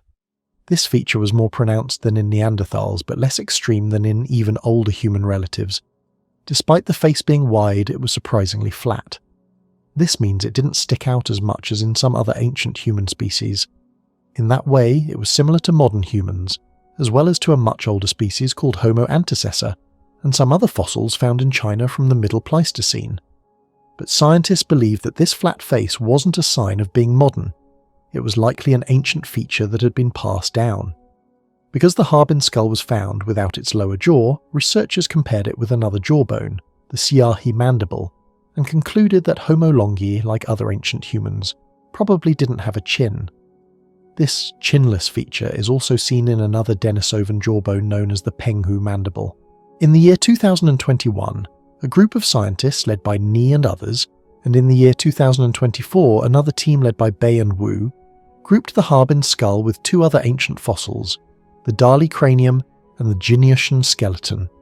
They suggested that all three belonged to the same evolutionary group, the Homo longi clade. If true, this means that many of the physical traits seen in these fossils could be typical of Denisovans in general. The Jinyushan skeleton is especially important because unlike most Denisovan fossils which are fragmentary, this one includes many bones from the body, not just the skull. This allows scientists to reconstruct what Denisovans looked like from head to toe. All the bones found at Jinyushan belonged to one woman. Her remains included a skull, 6 vertebrae, 1 from the neck and 5 from the upper back, the entire left side of her pelvic bone, her left ulna, one of the bones in the forearm, her kneecap, 2 ribs from the left side, and several bones from her hands and feet. A study of her pelvis, carried out in the year 2006, confirmed that she was female. Like the Harbin skull, her skull also housed a large brain. According to the research team led by Rosenberg in the year 2006, Her height was estimated to be around 169 centimeters and her weight about 79 kilograms. This makes her one of the largest known female humans from prehistoric times, although her body size still falls within the range of modern human women. Denisovan DNA, especially the genome recovered from Denisova cave, tells us even more. These ancient humans likely had dark skin, brown eyes and brown hair. Their genes also carried special adaptations. One of them, a change in a gene called EPAS1, helps modern Tibetans survive in low-oxygen environments high in the mountains, an adaptation they probably inherited from Denisovans. Another set of gene variants found in regions containing WAS2 and TBX15 influence how fat is distributed in the body and help modern Inuit people survive cold climates. Again, possibly a Denisovan inheritance. Denisovan stone tools reveal a long and complex history of craftsmanship. In the cave's main chamber, archaeologists found tools made around 287,000 years ago, with a margin of error of 41,000 years.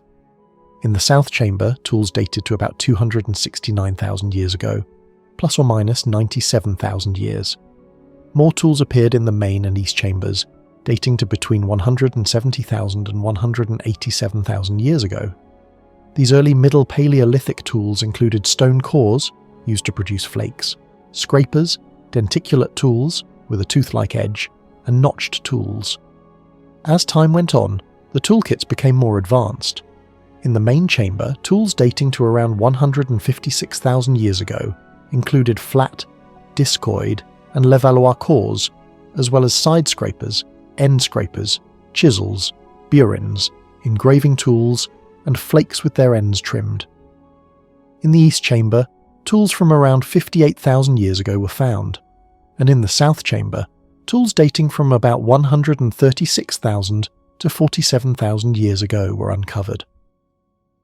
By the Upper Paleolithic period, new types of tools appeared. In the main chamber, tools from around 44,000 years ago show the beginning of blade production. In the east chamber, blades date back to 63,000 years ago, and in the south chamber to about 47,000 years ago.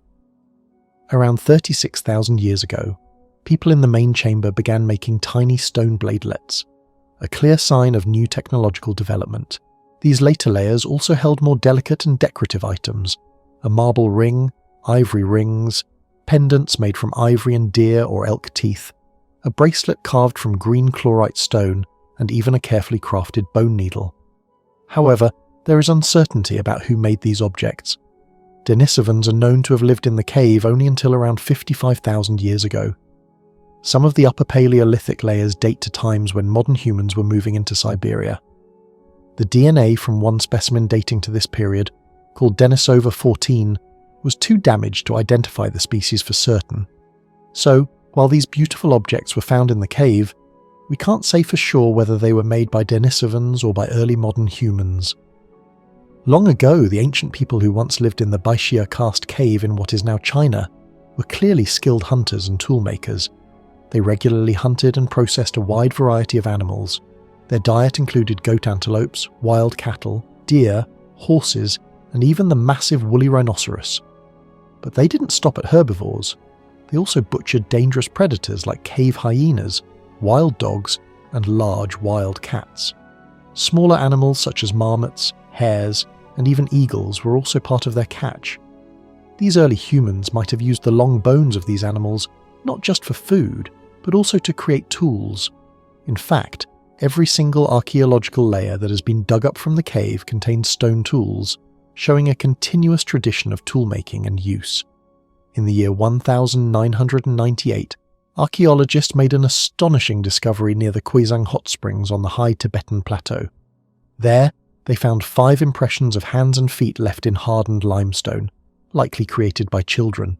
More than 2 decades later, in the year 2021, scientists used uranium decay dating to determine that these prints were made sometime between 226,000 and 169,000 years ago. That makes them the oldest known traces of humans ever found on the Tibetan plateau. The only human fossil from this region that is even close in age is the Ziahe jawbone, believed to belong to a Denisovan, a mysterious group of ancient humans who once roamed Asia. However, the jawbone is still younger than the prints, which raises the possibility that the impressions were made by Denisovan children.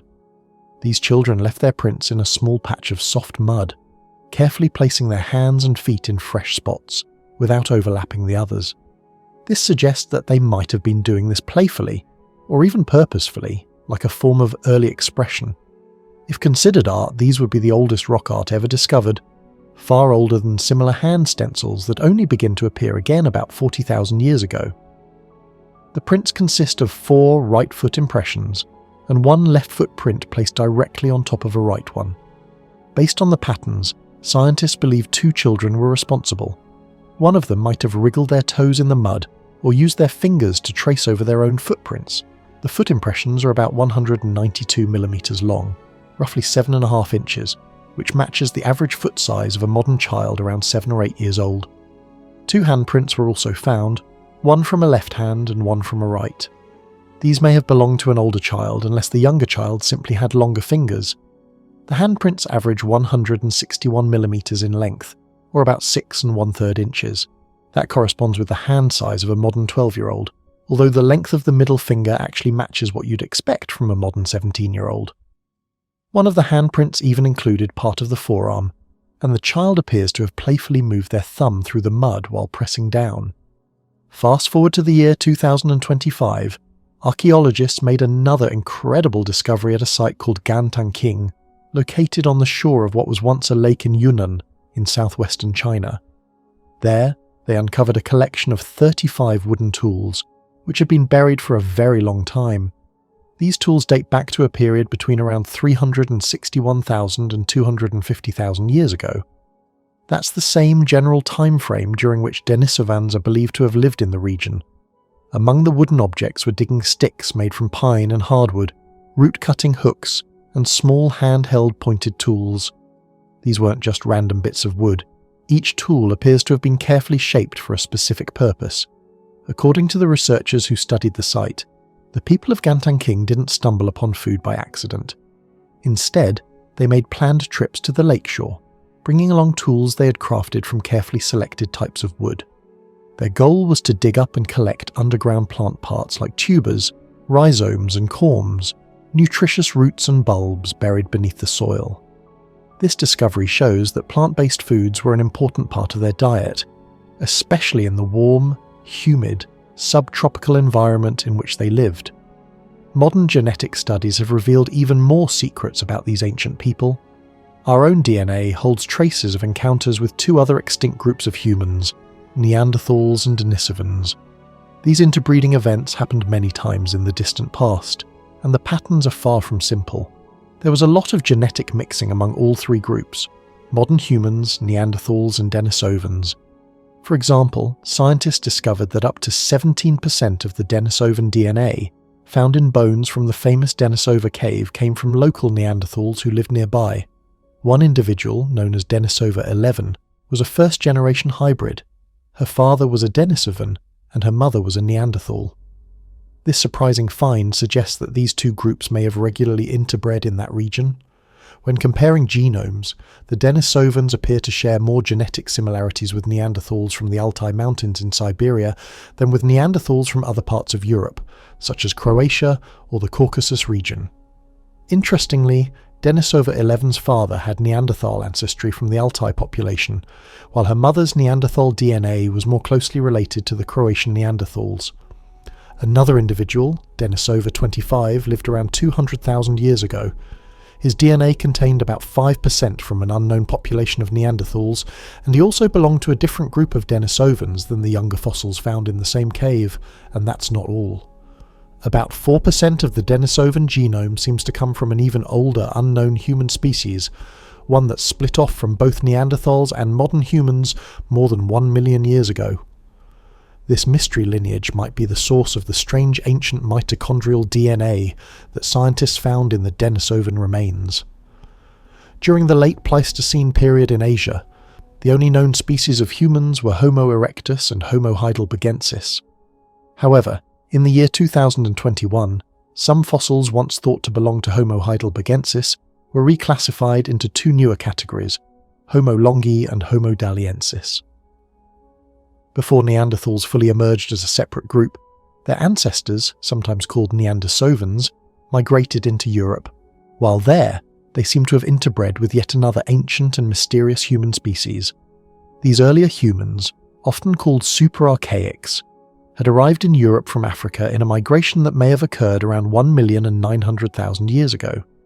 These super-archaics represent one of the earliest human lineages to leave Africa and may have been present in Europe long before the ancestors of Neanderthals or Denisovans arrived. In the year 2011, scientists conducted a genetic study and made a fascinating discovery. People from certain regions, especially in the Pacific, carry a surprisingly high amount of Denisovan DNA. This includes groups such as Papuans, Aboriginal Australians, people from the islands of Near Oceania and Polynesia, Fijians, Eastern Indonesians, and the Eta people from the Philippines. However, this Denisovan ancestry was barely found in East Asians, Western Indonesians, the Jahai people of Malaysia, or the Ong people from the Andaman Islands. This difference suggests that the mixing between Denisovans and modern humans most likely happened somewhere in the Pacific region rather than on the mainland of Asia. It also hints that the ancestors of those groups who now live in mainland Southeast Asia had not yet arrived in that region when the interbreeding occurred. In the genetic makeup of Melanesians, roughly between 4 to 6%, or in some estimates between 1.9 to 3.4%, comes from Denisovan ancestors. Before the year 2021, the highest known levels of Denisovan ancestry were reported in the genomes of New Guineans and Aboriginal Australians. However, Aboriginal Australians were later found to have slightly less Denisovan DNA than the people of New Guinea. Then, in the year 2021, a groundbreaking study revealed that the Eta people in the Philippines carry even more Denisovan ancestry, between 30 to 40% more than Papuans. This means that about 5% of their genome comes from Denisovan ancestors. Among the Eta, a subgroup called the Eta Magbukon, who live in Luzon, have the highest known amount of Denisovan DNA in the entire world. Interestingly, in the DNA of Papuans, scientists noticed that Denisovan ancestry is lower on the X chromosome compared to other chromosomes, called autosomes. In some autosomes, like chromosome number 11, the Denisovan contribution is also low. This could be a sign that there were some biological incompatibilities between modern humans and Denisovans.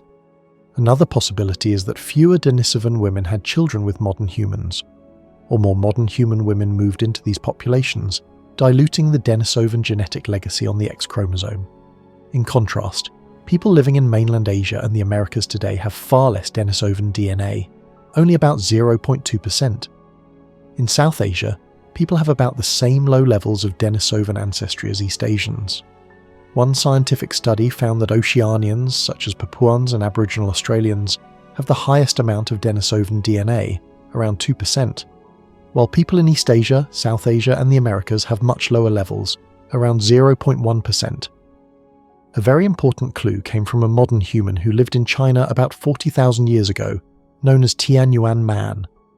His DNA showed no significant Denisovan ancestry, and this supports the idea that East Asians may have received less Denisovan DNA, not simply because it was diluted over time, but because the Denisovan and modern human populations did not mix much in that region. Another surprising discovery came from studying the genomes of modern East Asians, such as Han Chinese, Japanese and Dai people. It turns out they have DNA from two different groups of Denisovans. One group similar to the Denisovans found in the genomes of Papuans, and another more closely related to the Denisovan remains found in the Denisova cave in Siberia. This means there were at least two separate times when Denisovans interbred with modern humans in East Asia. On the other hand, people in South Asia seem to have Denisovan DNA, only from the same single mixing event shared with Papuans. In the year 2019, yet another study suggested there was a third group of Denisovans that mixed with East Asian ancestors. Also, this interbreeding might not have happened right when modern humans first entered the region. It could have taken place much later. As for when Denisovan DNA entered the genes of Oceanian populations, it likely happened sometime after the ancestors of Eurasians and Oceanians went their separate ways, about 50,000 years ago, and before the ancestors of Papuans and Aboriginal Australians split, which occurred around 37,000 years ago. Because of where Denisovan DNA is found today, scientists think this mixing may have taken place in Wallacea, the group of islands between Asia and Australia. However, the discovery of a girl from the Tolian culture, who lived about 7,200 years ago in Sulawesi and carried Denisovan DNA, suggests that Sunderland, another part of Southeast Asia that was once a larger landmass, could also be where the interbreeding happened. Interestingly, other ancient hunter-gatherers from the Sunda region who have been studied show very little Denisovan DNA.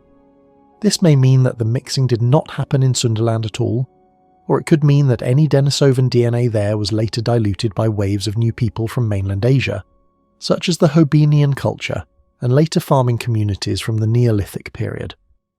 Outside the Pacific and Southeast Asia, the Denisovan influence was much smaller. In places like Europe and Western Asia, most of the archaic DNA in modern humans came from Neanderthals. These Neanderthals were related to the ones who lived in Vindija Cave in Croatia, rather than Siberian Neanderthals or Denisovans. However, a surprising detail emerged from modern Icelandic DNA. About 3.3% of the ancient DNA in Icelanders appears to have come from Denisovans.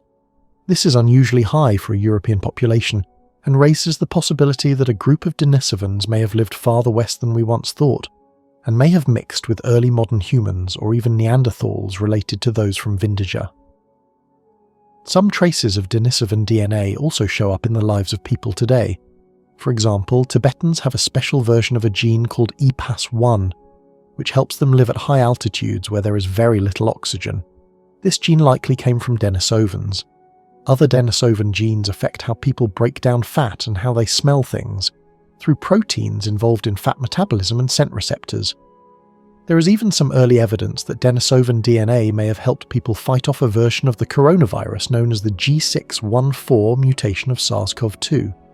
In the people of Papua New Guinea today, Denisovan genes appear to affect their immune systems and may have helped them adapt better to their local environment. Scientists believe these ancient genes could still play a role in how people respond to diseases today. In December of the year 2023, researchers announced something fascinating. Genes inherited from both Neanderthals and Denisovans may still influence the way modern humans go about their daily routines. Even things like sleeping patterns and energy cycles may carry the legacy of these ancient ancestors. Homo erectus was an early human species that lived for nearly 2 million years during the long and icy Pleistocene period. Though now extinct, this ancient human was a true pioneer. Homo erectus was the very first of our kind to stand and walk with a body shape much like our own, to travel far beyond Africa, and to explore and settle in parts of Asia and Europe. Even more impressively, they were among the first to use fire, one of the most important discoveries in human history. Homo erectus was not just a traveller and a tool user, they were the ancestors of later human species. One of their descendants, Homo heidelbergensis, eventually gave rise to modern humans, Homo sapiens, as well as Neanderthals and Denisovans. Because they lived in so many places and over such a long stretch of time, the physical features of Homo erectus varied widely. Scientists have identified different forms or subspecies, such as Homo erectus erectus, Homo erectus pekinensis, Homo erectus soloensis, Homo erectus ergaster, Homo erectus georgicus, and Homo erectus tautavelensis. The first fossil remains of Homo erectus were discovered in the 1890s by Dutch scientist Eugène Dubois, who was searching for the so-called missing link between apes and humans. He joined the Royal Netherlands East Indies Army and went to the island of Java in what is now Indonesia. In the year 1891, his team found a skull cap and a molar, and the following year they uncovered a thigh bone. In 1893, Dubois gave the name Pithecanthropus erectus to these bones, a name that means upright ape man. At first, many European scientists rejected his idea. They thought the fossils belonged to just another ape, but Dubois believed he had found an ancient creature with a body somewhere between an ape and a modern human, an early ancestor of us all. Back in 1871, English naturalist Charles Darwin suggested that humans probably evolved in Africa, but many scientists in the late 19th century disagreed. They believed that humans had first evolved in Asia, since it connected so easily by land or sea to the other continents, making it a good launching point for global migrations. One famous supporter of the out-of-Asia theory was German biologist Ernst Haeckel. He imagined a first human species he called Homo primigenius, which he thought came from a lost land he named Lemuria, a fictional continent he believed had sunk beneath the Indian Ocean. Since there were no fossils to prove it, he explained their absence by saying the land had disappeared. The idea that humans began in Asia became even stronger in the 1930s, when German-American anatomist Franz Weidenreich noticed that fossils of so-called Peking man, found in China, were very similar to Java man from Indonesia. He believed they were both types of Homo erectus. Around the same time, German-Dutch scientist Gustav Heinrich Ralph von Koenigswald found more fossils of ancient humans in Indonesia, at sites like Mojokerto, Sangiran, and Ngandong. Back then, many scientists believed in the idea of polycentricism, that is, the belief that different groups of Homo erectus in different regions each evolved into different modern human populations. According to this view, Peking man evolved into Chinese people, and Java man evolved into the ancestors of Aboriginal Australians. But as more fossils were discovered and evolutionary science advanced, this idea began to fade. By the mid-20th century, scientists had found many Homo erectus fossils in Africa. One of the first major finds was made in 1960, when the famous Kenyan archaeologist Louis Leakey discovered a fossil known as Olduvai hominin 9. More African fossils followed, strengthening the idea that Homo erectus actually began in Africa and later spread across Eurasia. This led to the now widely accepted out-of-Africa theory, which says that all modern humans come from a single group of fully modern humans who lived in Africa and eventually spread across the world. In this view, Homo erectus was the first human species to make that great journey out of Africa. Homo erectus had a thick, strong skeleton, much sturdier than our own. Their skulls had large brow ridges, big teeth, and jaws that stuck out more than ours. They didn't have chins, and their bones were much denser than those of modern humans. Their brains were also different in size. In East Asia, Homo erectus had especially large skulls and brain volumes, averaging about 1,000 cubic centimeters, about 61 cubic inches. But in Western Eurasia, such as the region where Homo erectus georgicus lived, brain sizes could be as small as 546 cubic centimeters, about 33 cubic inches. Even so, Homo erectus had a brain size much larger than that of any ape. Scientists believe they may have grown up more quickly than modern humans, more like apes. This means they probably didn't have a long childhood, which is important for learning complex things like language. Adult Homo erectus individuals are estimated to have stood between 148 to 167 centimeters tall, around 4 feet 10 inches to 5 feet 6 inches, and weighed about 50 kilograms, around 110 pounds. Homo erectus was the first human species to create Acheulean tools, a new type of heavy-duty stone tool that included large hand axes. These tools may have been used to butcher animals, prepare plants, carve wooden spears, or dig in the ground for roots or water. They lived on wide open grassy plains that were spreading during the Ice Ages, and they became skilled hunters of large plant-eating animals. They were likely the first humans to live as hunter-gatherers, dividing work between males and females. Although they are often linked with fire and cave living, it's not clear that fire played a big role in their daily lives. They may not have used fire regularly or cooked meat very often, nor did they likely venture far into cold areas, since they lacked the necessary clothing or shelter. Their last known fossils, Homo erectus soloensis, were found in Southeast Asia, and they disappeared between 108,000 and 117,000 years ago, around the time jungles replaced savannas in the region. By the middle of the 20th century, the way scientists classified ancient humans had become confusing and chaotic. There were too many names for different species and types of early humans found across Europe, Asia, and Africa. Many of these names were based on only slight differences, which made the whole picture seem more complicated than it really was. In the year 1940, a researcher named Franz Weidenreich took the first big step toward cleaning up this confusion. He suggested that two well-known ancient human fossils, Sinanthropus pekinensis from China and Pithecanthropus erectus from Indonesia, should not be separate species at all. Instead, he proposed they were just different forms of the same species, which he grouped under Homo erectus, meaning upright man. Then, in the year 1950, a well-known evolutionary biologist named Ernst Mayr entered the scene. After reviewing the overwhelming number of names and classifications, he proposed a simpler system. he grouped all ancient human fossils into just 3 species in the genus Homo. The first group, Homo transvalensis, was his term for the early ape-like ancestors we now call Australopithecines. The second group was Homo erectus, which included the earlier named fossils like Sinanthropus and Pithecanthropus, along with other fossils from Africa, Asia and Europe. The third and final group was Homo sapiens, which included both modern humans and more recent extinct species like Neanderthals. Mayer believed these groups represented a single evolutionary line, with one species slowly changing into the next over time, a concept known as chronospecies. Later in his career, Mayer changed his mind about the first group and agreed that the Australopithecines should be placed in a separate genus called Australopithecus. Still, his simple and more conservative way of organising ancient human fossils became very influential and remained popular for many years. During the 1970s, a better understanding of population genetics helped scientists realise that the differences in Homo erectus fossils from different parts of the world were not clear-cut divisions. Instead, they represented clines, gradual changes across regions and time, not separate species. That means these populations had some regional traits but could still interbreed. Today, when scientists use subspecies names like Homo erectus georgicus, they usually do it just to describe where and when the fossils are from, not because the fossils show unique anatomical differences. The ancient fossils found in the country of Georgia have been called by various names over time.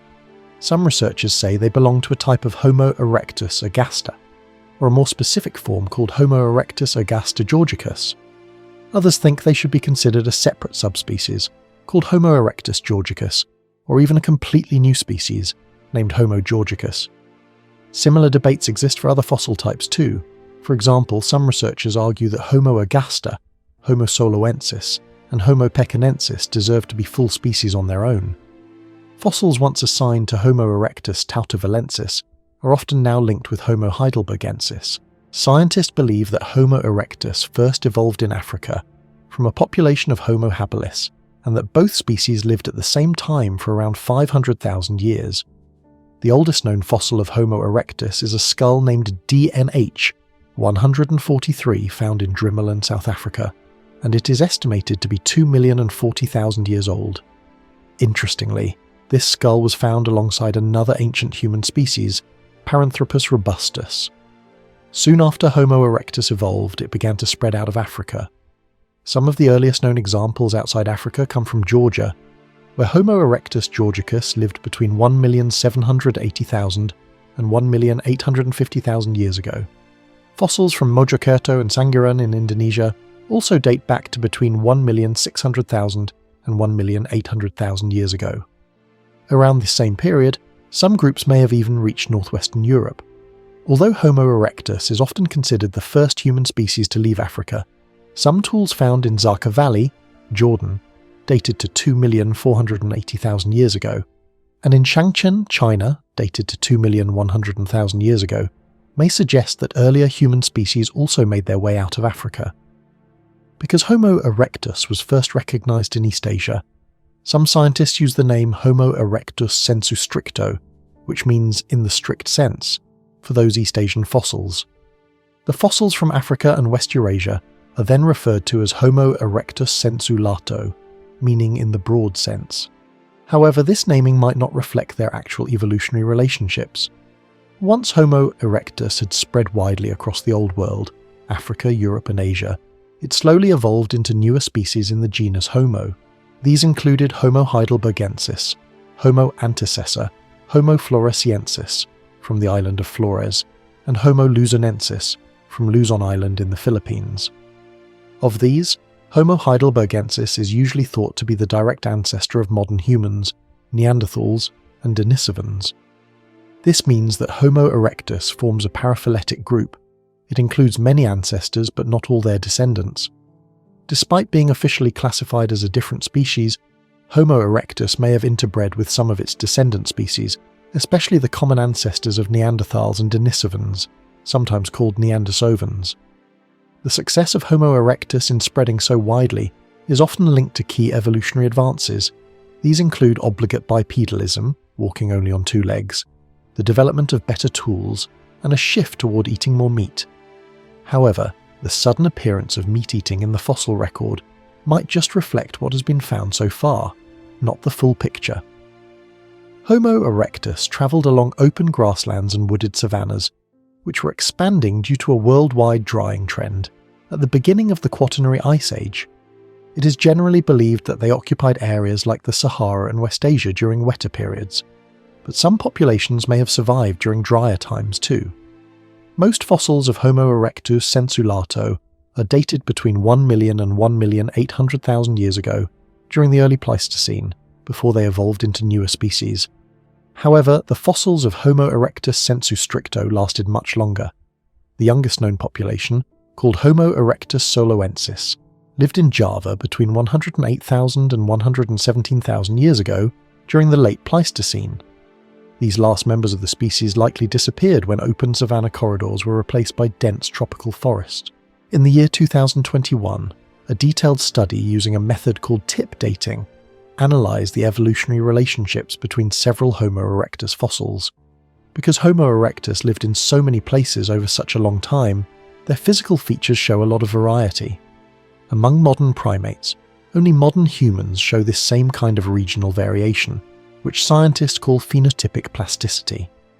The very first description of Homo erectus came from a partial skull, called a skull cap, which had a low thick dome and a strong brow ridge, a bar of bone above the eyes. These are common features of Homo erectus fossils. However, fossils from Kubifora in Kenya show that some populations had thinner skulls and weaker brow ridges. Other features, especially in the East Asian fossils, include a sagittal keel, a ridge running along the top of the skull, an occipital torus, a ridge across the back of the skull, and a strong bony crest behind the ear. These traits are usually linked to Homo erectus sensu stricto, but a few fossils from the broader group, like Olduvai hominin 9, which is around 1,470,000 years old, also show them. The skulls of Homo erectus sensu stricto are narrower at the front with larger faces that probably stuck out more. This is called prognathism. Their molar teeth were also larger, especially in Indonesian fossils. This species was likely the first to have a fleshy nose, which helped them breathe dry air without losing too much moisture. Compared to earlier human species, Homo erectus had smaller teeth, thinner tooth enamel, and weaker jaw bones, which may be linked to their greater use of tools and food that was already processed or cooked. The brain size of Homo erectus varied a lot. In the broader group, sensulato, it could be as small as 546 cubic centimeters, as seen in one skull from Dmanisi. In contrast, East Asian Homo erectus fossils tended to have larger brains, averaging around 1,000 cubic centimeters, which overlaps with the lower end of modern human brain sizes. One of the biggest brain sizes found among them belongs to a fossil of Homo erectus soloensis, which measured 1,251 cubic centimeters. The rest of what we know about the body of Homo erectus mainly comes from just a few partial skeletons found in the region of Lake Turkana in Kenya, especially from one famous specimen known as the Turkana boy. Other body bones, called postcranial fossils meaning everything except the skull, that are believed to belong to Homo erectus haven't been found with skulls. That makes it very difficult for scientists to be totally sure they belong to this species.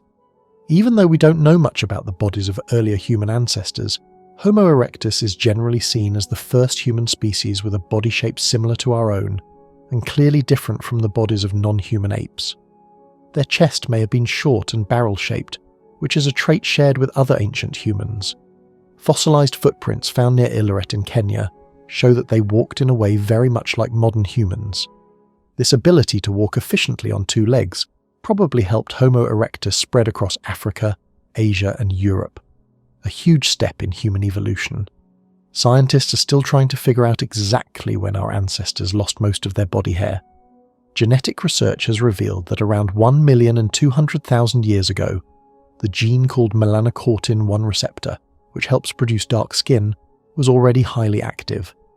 This may suggest that hairlessness evolved around that time, because without body hair, the skin would have been more exposed to harmful ultraviolet UV rays. Darker skin would have helped protect against this. In cooler northern parts of the world, groups of humans may have developed lighter skin to help them make more vitamin D, which is harder to produce in low sunlight. There's a striking example of this. a Homo erectus fossil found in what is now Turkey, dated to between 300,000 and 500,000 years ago, shows signs of tuberculous meningitis, a disease often made worse by vitamin D deficiency, especially in people with darker skin living in regions with less sunlight. While many believe that hairlessness helped humans stay cool by allowing them to sweat more easily, it might also have reduced the number of parasites living on their bodies, and some researchers suggest it might have played a role in sexual attraction and mate selection. Estimates of Homo erectus height range from about 148 centimeters to 167 centimeters. Groups that lived in warmer, tropical climates were often at the taller end of the range, much like modern human populations. Estimating adult body weight is trickier, but a typical adult likely weighed around 50 kilograms. Homo erectus is often described as having less difference in body size between males and females compared to earlier humans, but the limited number of bones makes this conclusion uncertain. The Turkana boy, mentioned earlier, was originally estimated in the year 1993 to have been about 165 centimeters tall when he died at roughly 12 years old. Based on human-like growth patterns, scientists thought he might have grown to between 177 and 193 centimeters as an adult. However, newer discoveries suggest he followed a growth curve more like that of apes, which would have made his adult height closer to 163 centimeters, or about 5 feet 4 inches, at around 16 years of age. An important discovery from Gona, Ethiopia, of a Homo erectus ergaster female pelvis that is about 1,800,000 years old showed she could likely give birth to babies with a prenatal brain size of about 315 cubic centimeters. That's 30 to 50% of the adult brain size. This falls between modern humans, about 28%, and chimpanzees, about 40%. Another fossil, a skull of an infant from Morukerto, around 1,500,000 years old, suggests the child had a brain that was already 72 to 84% the size of an adult's. This tells us that Homo erectus grew up faster than modern humans do, but more slowly than chimpanzees. Their childhood development was somewhere in between the two, which also means they may have had shorter lifespans than later humans. The slower, more extended childhood seen in modern humans came later in evolution. One very odd thing about Homo erectus is that their bones were unusually thick, especially in what's known as Homo erectus sensu stricto, the more strictly defined group. In fact, some skull fragments were so thick and heavy that early scientists actually mistook them for pieces of fossilized turtle shells. Their long limb bones had a narrow inner canal where bone marrow is stored, a condition called medullary stenosis. This kind of bone thickening is most often found in semi-aquatic animals that use their dense bones like weights to help them stay underwater. In those animals, this condition can be caused by hypothyroidism, a hormone disorder, but it's unclear whether that's the case for Homo erectus. Nobody is sure why their bones were so thick. Before full skeletons were discovered, the researcher Weidenreich thought Homo erectus might have been a giant human species. Others believe the thick bones could be from a more physically demanding and injury-prone lifestyle, or possibly poor nutrition. One part of the skull, called the brow ridge, supraorbital torus, becomes thicker with age and may have gotten bigger due to constant stress from using the front teeth, possibly for biting or holding tools. Homo erectus has long been portrayed as one of the first skilled hunter-gatherers, hunting large animals and moving often. Some fossil bones, especially pelvis and torso pieces, suggest that at least some individuals may have been built for bursts of powerful running, unlike modern humans, who are better adapted for long-distance running. Becoming successful hunters may have helped Homo erectus spread across Africa, Asia, and Europe. Even though they might have scavenged as well, Homo erectus fossils are often found next to the butchered bones of large herbivores, such as elephants, rhinoceroses, hippopotamuses, wild cattle, and wild boars. Hunting or scavenging such large animals would have given them rich nutrition, which might have contributed to their increasing brain size. Scientists believe Homo erectus likely had a division of labour based on sex, similar to recent hunter-gatherer cultures, where men hunted and women gathered. Supporting this idea is a trail of fossilised footprints in Illoret, Kenya, left by what seems to be a group of over 20 males, possibly on a hunting trip or territory patrol, much like male chimpanzees do today. Around 1,700,000 years ago, the tapeworm species that infect modern humans, like the pork tapeworm, beef tapeworm and Asian tapeworm, began to split off from the versions that live in other animals. This tells us that Homo erectus was eating meat regularly, and probably eating it raw, since cooking wasn't yet widespread.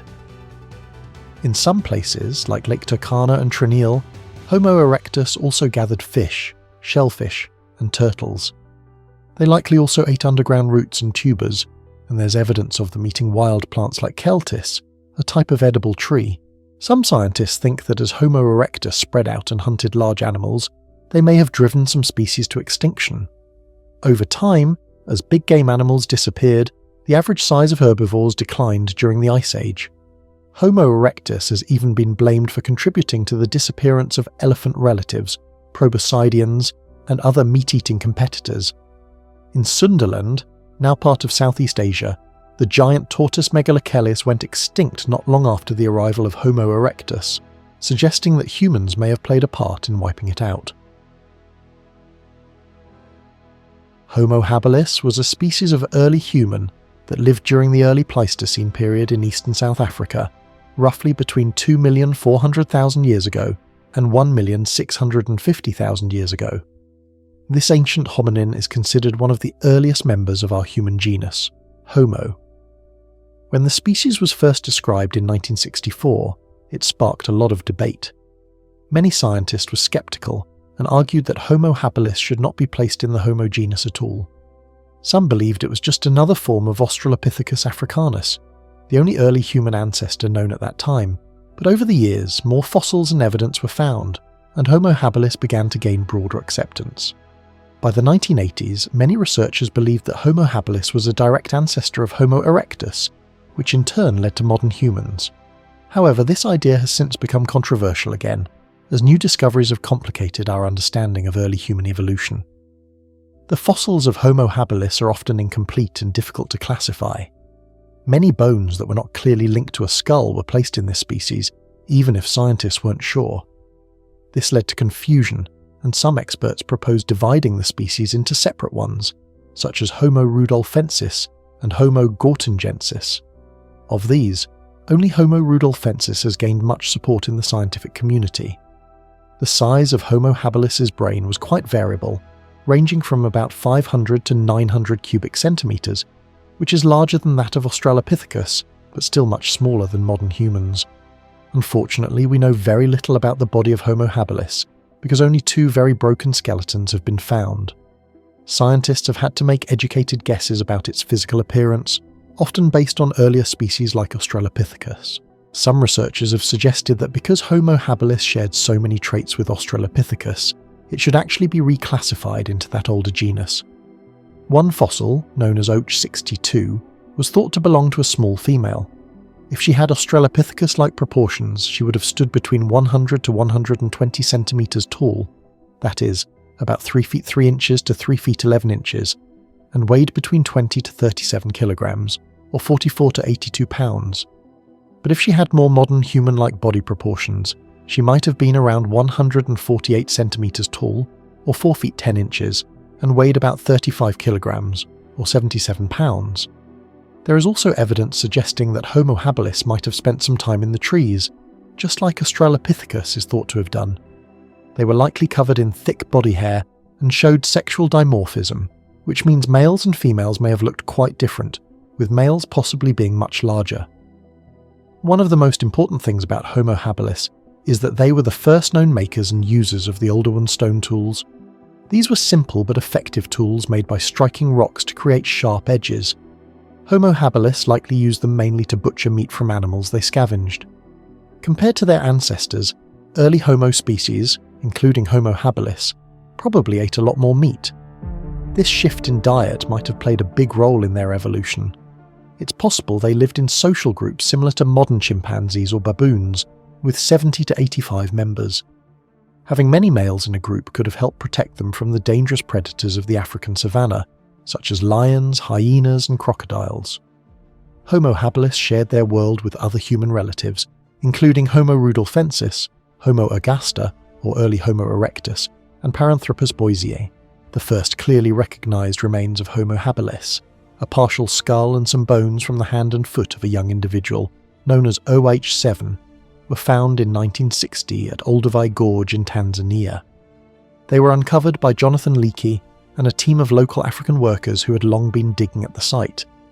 But interestingly, the very first fossil, O4, a single molar tooth, had already been found a year earlier in 1959 by Hezalon Mukiri, a field assistant to the famous paleoanthropologists Louis and Mary Leakey, though its significance wasn't realised at the time. By then, the Leakeys had spent 29 years excavating Olduvai Gorge, mainly finding animal bones and stone tools.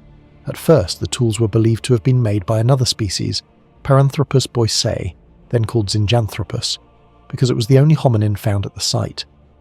But after the discovery of OH7, scientists reassigned the stone tools to Homo habilis. In 1964, Louis Leakey, Philip Tobias, a South African paleoanthropologist, and John Napier, a British primatologist, officially named the species Homo habilis. The name was suggested by Raymond Dart, an Australian anthropologist.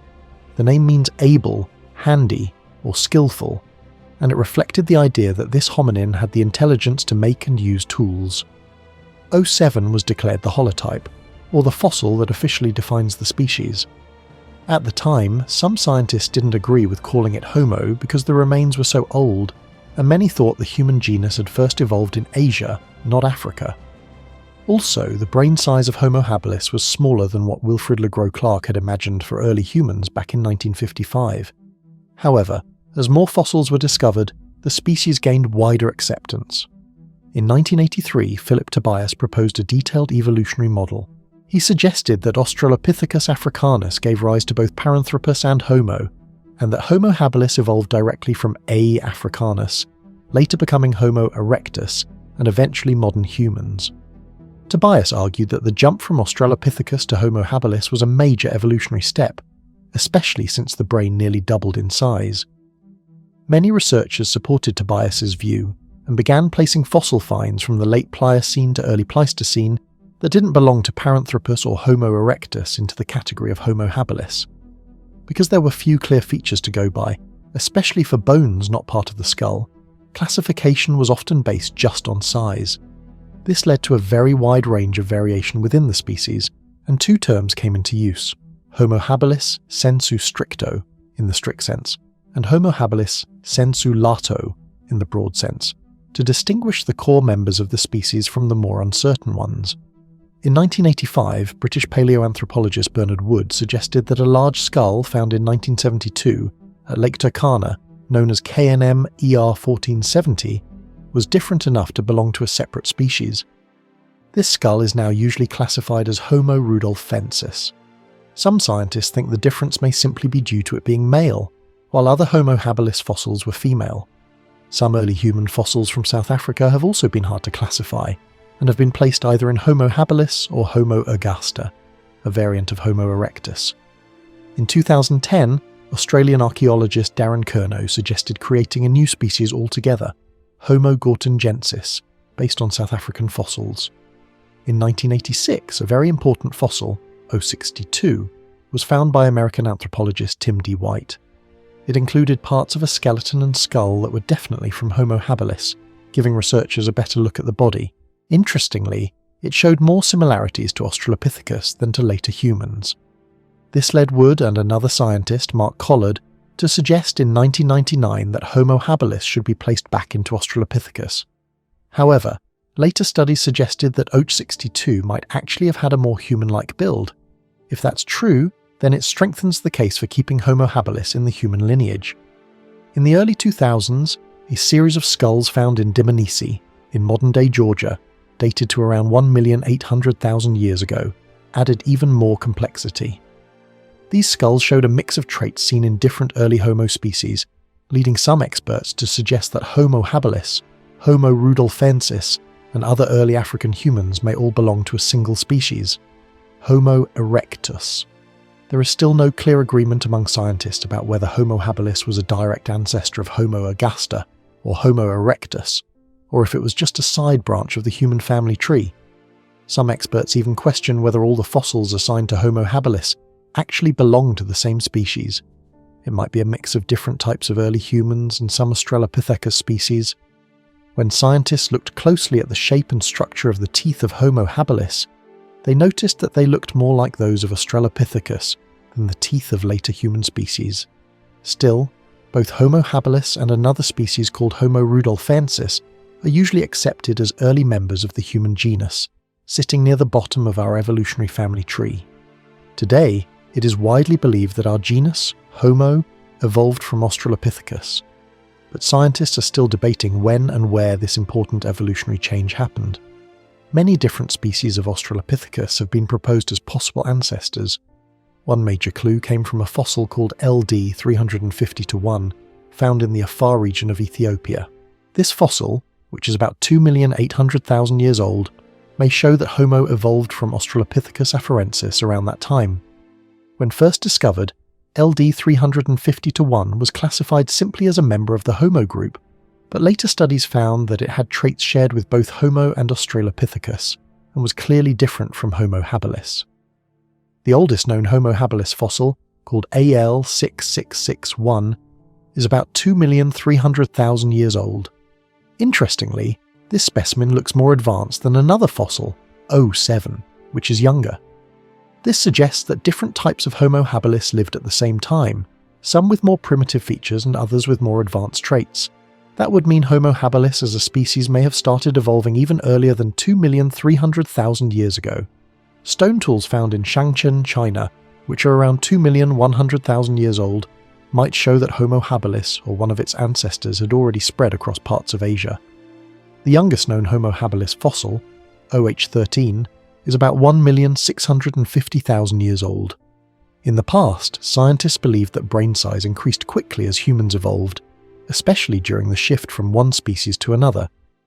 They thought Homo habilis had a brain size between 600 and 650 cubic centimeters, while Homo ergaster and Homo erectus had larger brains, between 900 and 1,000 cubic centimeters.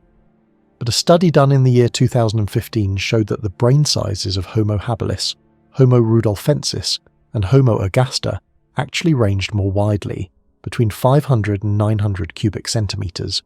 For example, the brain volume of the famous OH7 fossil was re-estimated from about 647 to 687 cubic centimeters, up to between 729 and 824.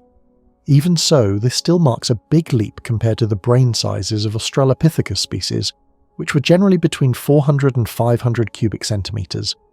The brains of all Homo species had a more developed cerebrum compared to Australopithecus, the part of the brain responsible for thinking and planning. One interesting fossil, OH65, has marks on its teeth that slant to the right. These might have been caused when the individual bit into meat using the left hand to pull it and the right hand to cut it with a stone tool. If this is true, it could be early evidence of right-handedness. Right-handedness is linked to the way the brain is organized, with different tasks managed by the left and right sides. This kind of brain specialization is also seen in modern humans, and even some Neanderthals, and might be connected to the use of tools and perhaps even the early beginnings of language. When it comes to the shape of the mouth and jaws, Homo habilis had V-shaped tooth rows, unlike the U-shape seen in later human species. The lower part of the face stuck out, which is called being prognathic, though the upper face, from the nose up, was relatively flat. Based on two incomplete skeletons, O62, likely female, and KNM ER 3735, likely male, the body of Homo habilis seemed more similar to that of apes than even earlier species like Australopithecus afarensis. This supports the idea that Homo habilis still spent a good amount of time in the trees. Assuming it had a similar body size to Australopithecus, O62 may have stood between 100 and 120 centimeters tall, around 3 feet 3 inches to 3 feet 11 inches, and weighed between 20 and 37 kilograms, 44 to 82 pounds. If it had longer legs like modern humans, O62 may have been about 148 centimeters tall and 35 kilograms in weight, about the same size as KNM ER 3735. For comparison, in the year 1900, the average height of adult human men and women was 163 centimeters and 152.7 centimeters respectively. It is generally believed that species before Homo ergaster, like Homo habilis, had strong sexual dimorphism, meaning males were much bigger than females. However, Since we don't have complete female skeletons, we can't say for sure. Many scientists think that early humans, including Homo habilis, were covered in thick body hair like chimpanzees or gorillas. This may have helped keep them warm, since they likely lived in cooler environments and were not as physically active as later human species. Also, the way their teeth grew suggests that they developed faster, more like chimpanzees today. The arms of Homo habilis and Australopithecus were long and probably helped them climb trees.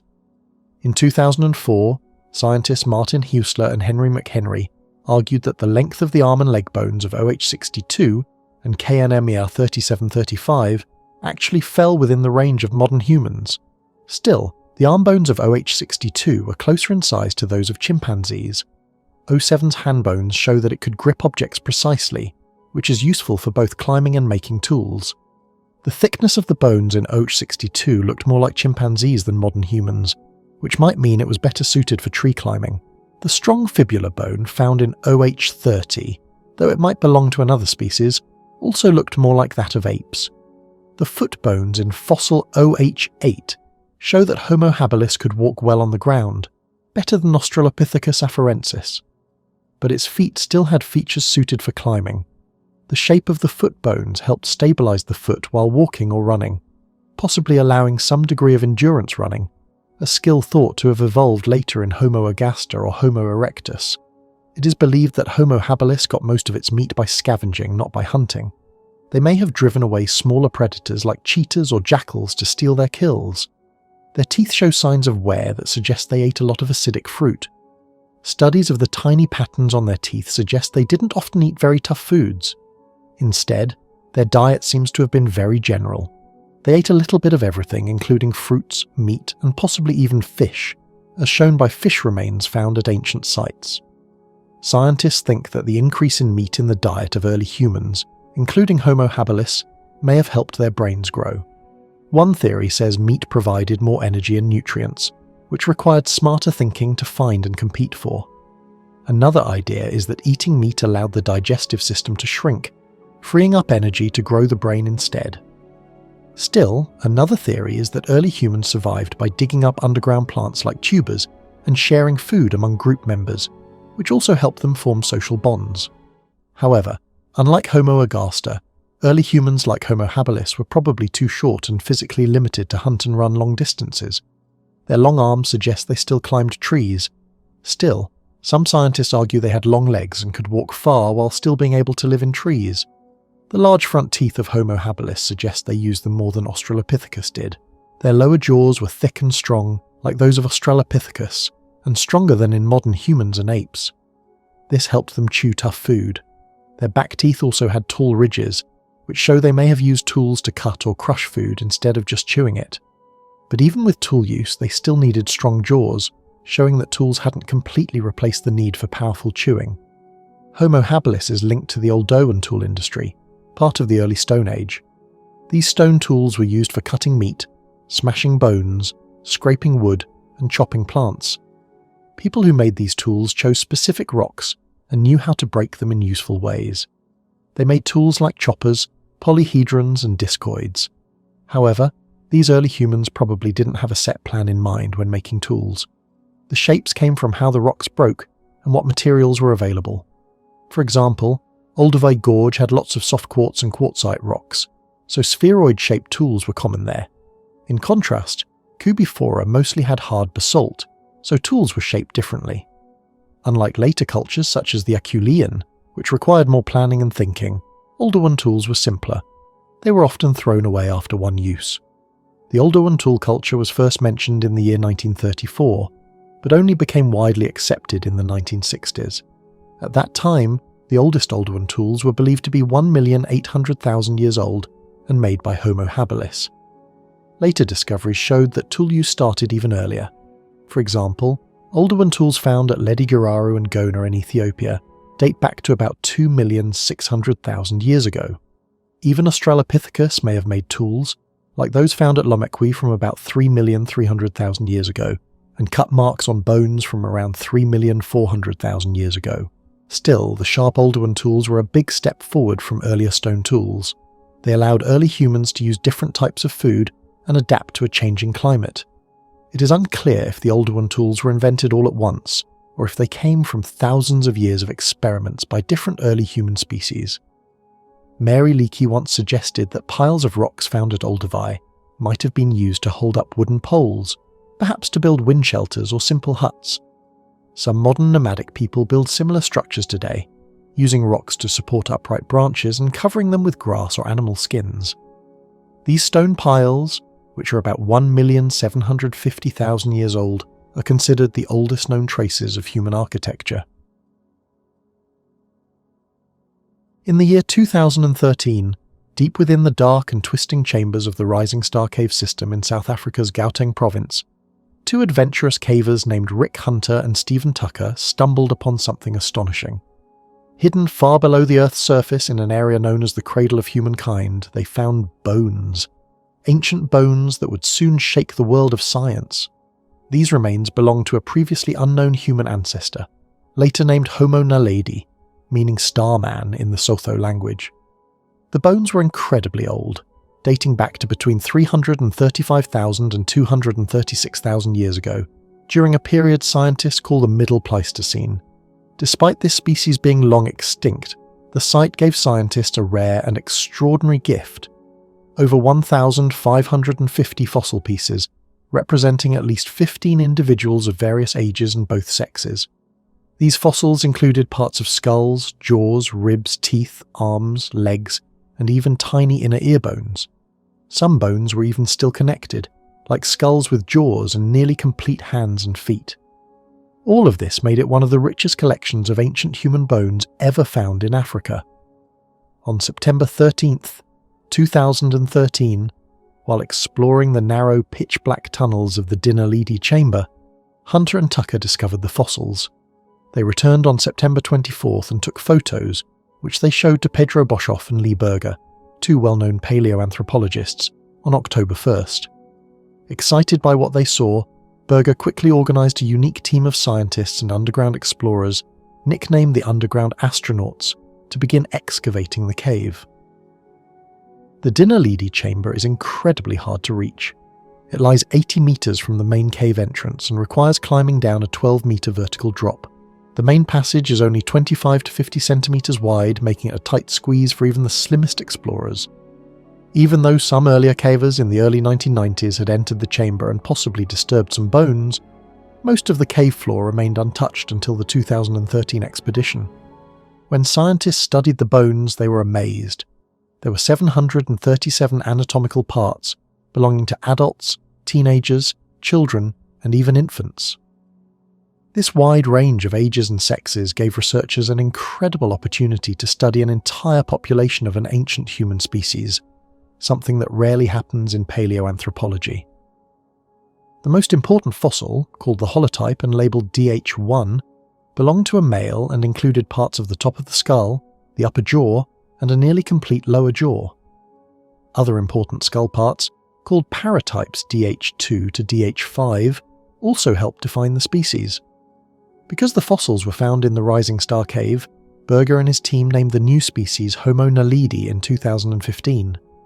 Later, in 2017, more remains were found in a nearby part of the cave system called the Lacedi chamber, which included 2 adults and a child. The teeth of Homo naledi tell us quite a bit about what they ate. Many of the teeth were chipped or worn down in a way that suggests they regularly chewed on small hard things, like dirt, dust, seeds, or even unwashed roots and tubers. Sometimes food might have been coated with grit stirred up from the dry environment. While they might have eaten tough fibrous plants or nuts, the evidence suggests they broke these down into smaller pieces before eating. What makes Homo naledi truly fascinating is how they seem to stand apart from other ancient human relatives like Australopithecus and Paranthropus. Their teeth could exert a strong shearing force, helping them chew tough materials, unlike other early members of the Homo genus. This might be because other Homo species used fire or tools to process their food, something we're not yet sure about in Homo naledi. Interestingly, Homo naledi had hand and finger shapes suited to making tools, just like other human species. This means they might have created early Stone Age tools, perhaps even Acheulean or Oldowan types, and continued this tradition into the Middle Stone Age. This suggests either Homo naledi invented these tool-making styles on their own, or they learned and spread them through contact with other human groups. One of the biggest mysteries surrounding Homo naledi is how the bodies got into the cave. The cave is too hard to access by accident. There's no sign of large animals dragging them in, and no flooding could have washed the bodies inside. There were no signs of the bodies being dumped or damaged from falling. This led Berger and his team, in 2015, to suggest something remarkable. The bodies had been placed there deliberately, possibly a form of burial. Since the cave is completely dark, whoever entered must have used fire or artificial light. The team even reported signs of burned material, although they had not published this evidence by July 2024. They also suggested that the site was used multiple times, not just once, since the bodies didn't all die at the same time. But not everyone agrees. In 2016, scientist Aurora Val argued that the bones could have arrived naturally. She found evidence of insects like beetles and snails that help break down bodies, which suggests the bodies may have decayed elsewhere before arriving in the chamber. Later, in 2021, a skull fragment confirmed that insects had damaged the bones, but the study still allowed that some human involvement was possible. In 2017, Berger and his colleagues stood by their burial theory. They said the bodies might have been placed there not just by Homo naledi, but perhaps by other ancient humans. Maybe the dead were hidden away to avoid predators, to express grief, or to keep settlements clean. In 2018, another group of researchers, led by Charles Egeland, said there wasn't enough proof to say Homo naledi had developed the idea of an afterlife. They said the situation reminded them of baboons that sometimes die naturally in caves or are dragged in by leopards. In 2023, Berger and his team released 3 scientific papers before they were reviewed by other scientists and published a Netflix documentary called Unknown Cave of Bones. They claimed that Homo naledi not only buried their dead, but also carved symbols on cave walls. These carvings included geometric shapes and 2 equal sign-like cross-hatchings. Many experts criticised these claims. Michael Petralia, for example, argued that just finding bones and carvings together doesn't prove Homo naledi made them. Correlation is not causation, he warned. Then, in 2025, researchers Kimberly K. Fook, Alan Keflek, and Robin Pickering analysed the soil around the bones. They found that the earlier claim that the soil had been disturbed for burial was not supported by the evidence. They couldn't repeat Berger's findings and said that the earlier analysis was shaped by a predetermined story rather than solid science. The story of Homo naledi is far from over.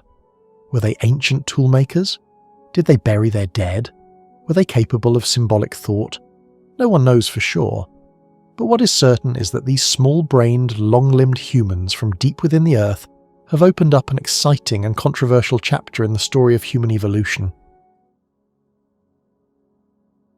Australopithecus afarensis was a now extinct early human-like species that lived in East Africa a very long time ago, between about 3,900,000 and 2,900,000 years ago, during a time period called the Pliocene. This species is one of the most famous in human evolution because it gives us an incredible glimpse into how our ancient ancestors may have lived and moved. The first fossils of this ancient species were actually discovered way back in the 1930s, but it wasn't until the 1970s that major discoveries began to reveal just how important this species was.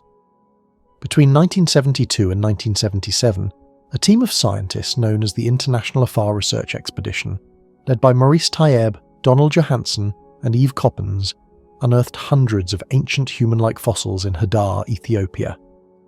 Among the most famous of these was a remarkably complete skeleton known as AL2881, or more lovingly, Lucy. They also found another site known as AL333, which held remains from what seemed to be a group or family of individuals. This site was nicknamed the First Family. Around the same time, starting in 1974, the famous anthropologist Mary Leakey led an expedition in Litoli, Tanzania. There, her team found fossilized footprints, known as trackways, left behind by ancient hominins who had walked across soft volcanic ash. These tracks gave strong evidence that these early ancestors walked upright on 2 legs. In 1978, scientists officially gave this species its name, Australopithecus afarensis. But after that, there were debates. Some experts thought there was too much variation in the fossils to belong to just one species. Some of the differences may have simply been due to sexual dimorphism, the natural differences between males and females like size and body shape. But others argued there may have been more than one species mixed together. Scientists believe that A. afarensis likely evolved from an older species called Australopithecus anamensis, and some even think it might have been the direct ancestor of our own genus, Homo. However, this idea is still debated. As for how A. afarensis looked, it had a tall, sloping face, a small and delicate ridge above the eyes, and a jaw that jutted forward, what scientists call prognathism. The jaw was very strong and thick, resembling the powerful jaws of a modern-day gorilla's. There is still debate about how big these hominins really were, and whether males were much larger than females.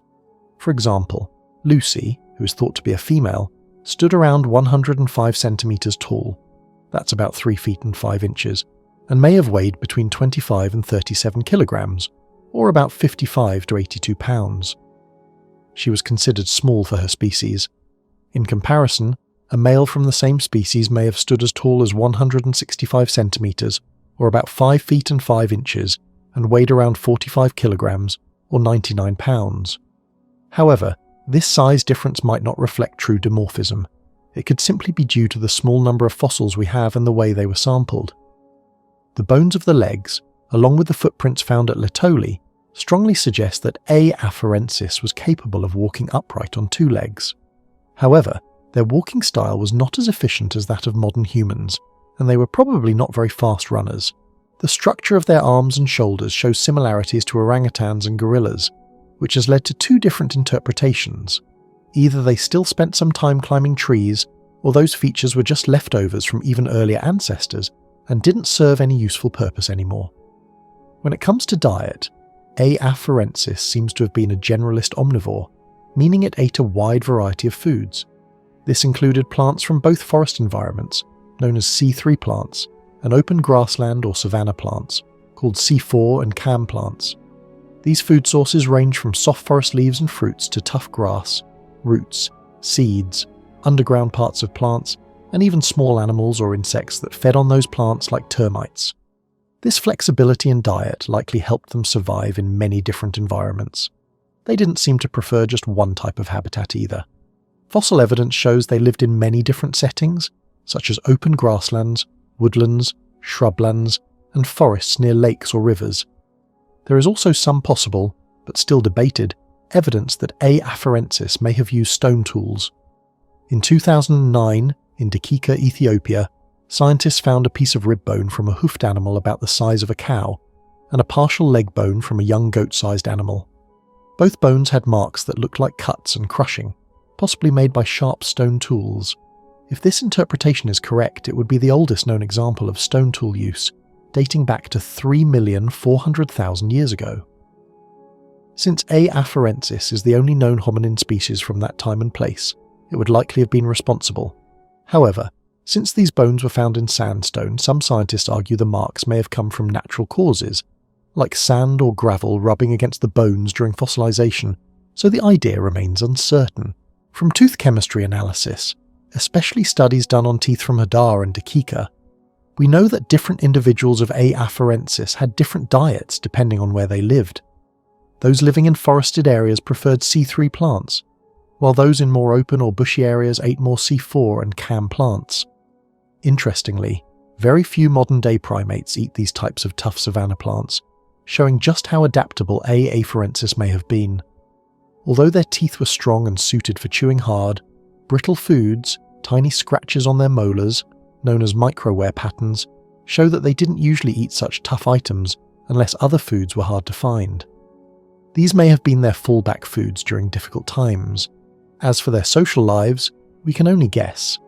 In modern primates, big differences in male and female body size often point to a polygynous society, where one male mates with many females.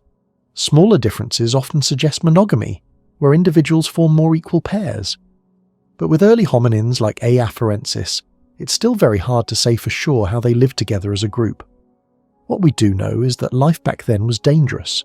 These early human relatives likely had to watch out for powerful predators, such as large cats and hyenas, who may have seen them as prey. Australopithecus afarensis is now widely accepted by scientists as a real and important species in the story of human evolution. Today, many experts believe that both the human genus, Homo, and the robust hominins known as Paranthropus came from a common ancestor within the Australopithecus group. However, even though A. afarensis is recognised, the way scientists classify different species within Australopithecus is still very confusing and unsettled. The term Australopithecus is often used to describe a grade rather than a closely related family. This means that the species grouped under this name are linked more by how their bodies were built than by how closely they were related to each other. Scientists still don't fully understand how the different species of Australopithecus relate to one another. However, many believe that a species called Australopithecus annamensis slowly evolved into Australopithecus afarensis. Back in the year 1979, two famous paleoanthropologists, Donald Johanson and Tim White, suggested that A. afarensis was the last common ancestor of both humans, Homo, and the Paranthropus group. Before that, many believed this ancestor was another species called Australopithecus africanus. This new idea sparked a lot of debate. Some scientists argued that A. afarensis should not be considered a separate species at all, and that it might actually just be another form of A. africanus. Others thought that the fossils found in two major locations, Litoli in Tanzania and Hadar in Ethiopia, might actually represent more than one species. In the year 1980, a South African scientist named Philip Vis Tobias proposed a new way to classify these fossils. He suggested calling the ones from Litoli Australopithecus africanus afarensis and the ones from Hadar Australopithecus africanus ethiopicus. Adding to the confusion, a famous fossil skull known as 1470, which is now assigned to Homo rudolfensis, was originally thought to be 2,900,000 years old. This old age made it hard to believe that either A. afarensis or A. africanus could have been its ancestor. But later, the skull was redated and found to be about 2 million years old, which helped A. afarensis regain its position as a possible human ancestor. Over the years, scientists have suggested several different species of Australopithecus as the ancestor of humans, but a major discovery in the year 2013 might support the idea that A. afarensis really was that ancestor. A fossil jawbone called LD351 was found in the Afar region of Ethiopia and dated to about 2,800,000 years ago, older than nearly all other human-like fossils ever discovered. This fossil might prove that A. afarensis was part of the direct line that led to humans. However, not everyone agrees. Some researchers argue that A. afarensis may have been too specialised to have evolved into humans. They say its jaw and teeth were more similar to the large, strong-jawed, robust Australopithecines, suggesting it may have gone down a different evolutionary path.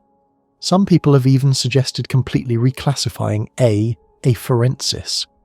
Walter Ferguson, a paleoartist, once proposed splitting it into three parts: a primitive human species called Homo antiquus, an ancient ape called Ramapithecus, now renamed Kenyapithecus, and a type of A. africanus. However, most scientists have ignored these suggestions.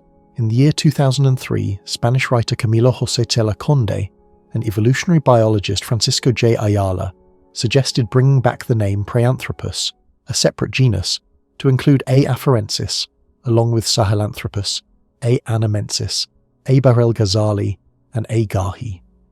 Then, in 2004, a Danish biologist named Bjarne Vestergaard and a geologist named Niels Bonde proposed that a new species, Homo hadar, should be created for a skull fragment called AL33345, which is about 3,200,000 years old. They based this on the discovery of a foot from the same fossil group, called the first family, which seemed more human-like than Lucy's. Later in 2011, Bonde agreed with Ferguson that Lucy should belong to a completely new species. He even gave it a new genus name, Afarenthropus antiquus. In 1996, a jawbone discovered in Korotoro, Chad, was originally thought to be from A. afarensis, but it was reclassified as a new species called Australopithecus Barel-Ghazali. It was about 3,600,000 years old. Then in 2015, some other jaw fossils from the Afar region, dating from about 3,500,000 to 3,300,000 years ago, around the same age and place as A. afarensis, were also given a new name, Australopithecus diaremida. But these new species have stirred more debate. Some scientists question whether A. Barrel-Ghazali and A. diaremida are really different enough to deserve separate names. In 2016, researchers Wood and Boyle stated that there was low confidence that A. afarensis, A. Barrel-Ghazali, and A. diaremida are truly different species. They also suggested that another hominin, Kenyanthropus platyops, might actually be the same as one or both of these species.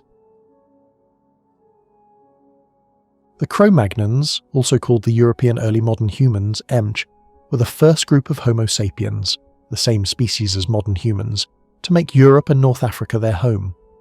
They arrived after migrating from Western Asia, and they may have started settling in Europe as far back as 56,800 years ago. These early humans lived alongside the Neanderthals, the older human species native to Europe and Western Asia. The Cro-Magnons didn't just meet the Neanderthals, they also interbred with them. However, the Neanderthals eventually went extinct between 35,000 and 40,000 years ago.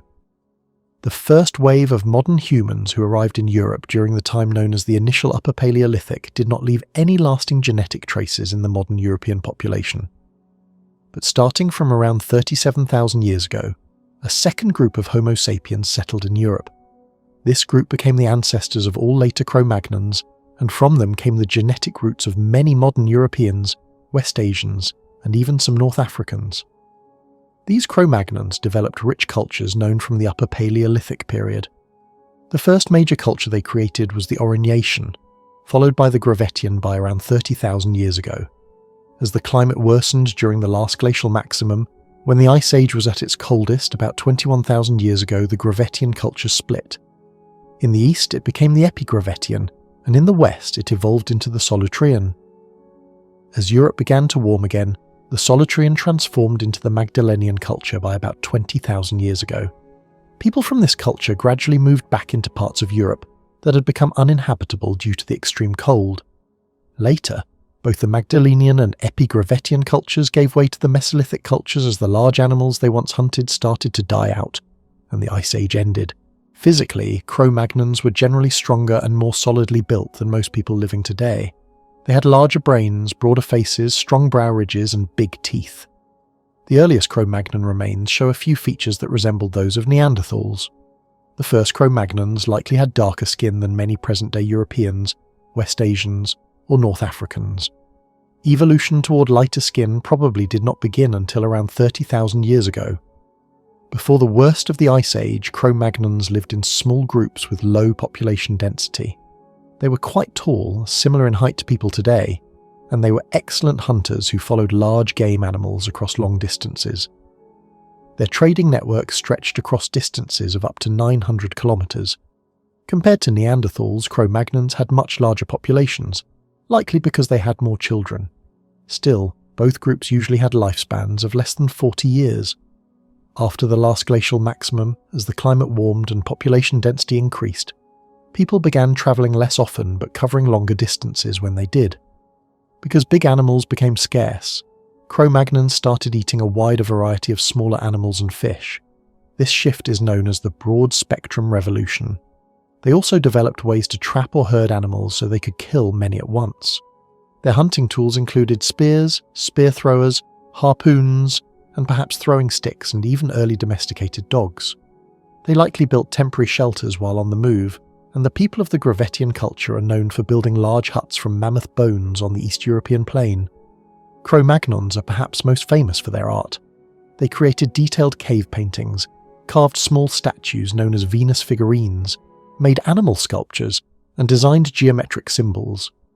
They wore jewellery like beads, and dressed in plant fibre clothing dyed with plant-based colours. For music, they crafted bone flutes and whistles, and they may have also used bull roarers, rasps, drums, and other ancient instruments. They buried some of their dead, although it seems this might have been reserved for important or high-status individuals.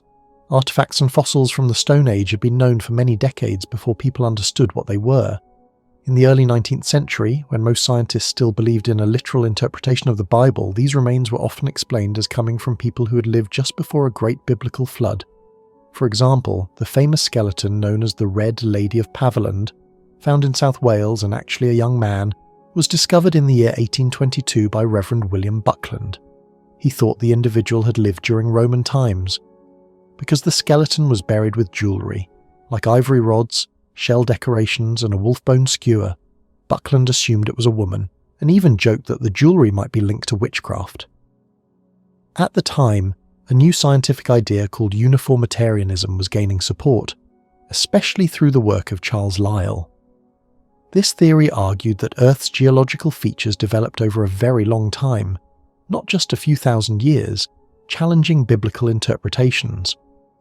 After Charles Darwin published On the Origin of Species in the year 1859, many scholars started to classify human fossils into species and subspecies based on now discredited methods like skull measurements and face shapes.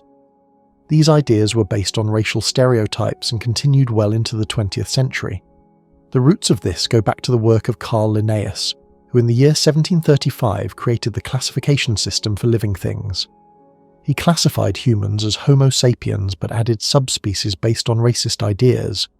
HES Europaeus for Europeans, whom he described as ruled by law, HES Arthur for Africans, said to act on impulse, H. Asiaticus for Asians, guided by opinion, and HS Americanus for Native Americans, governed by custom.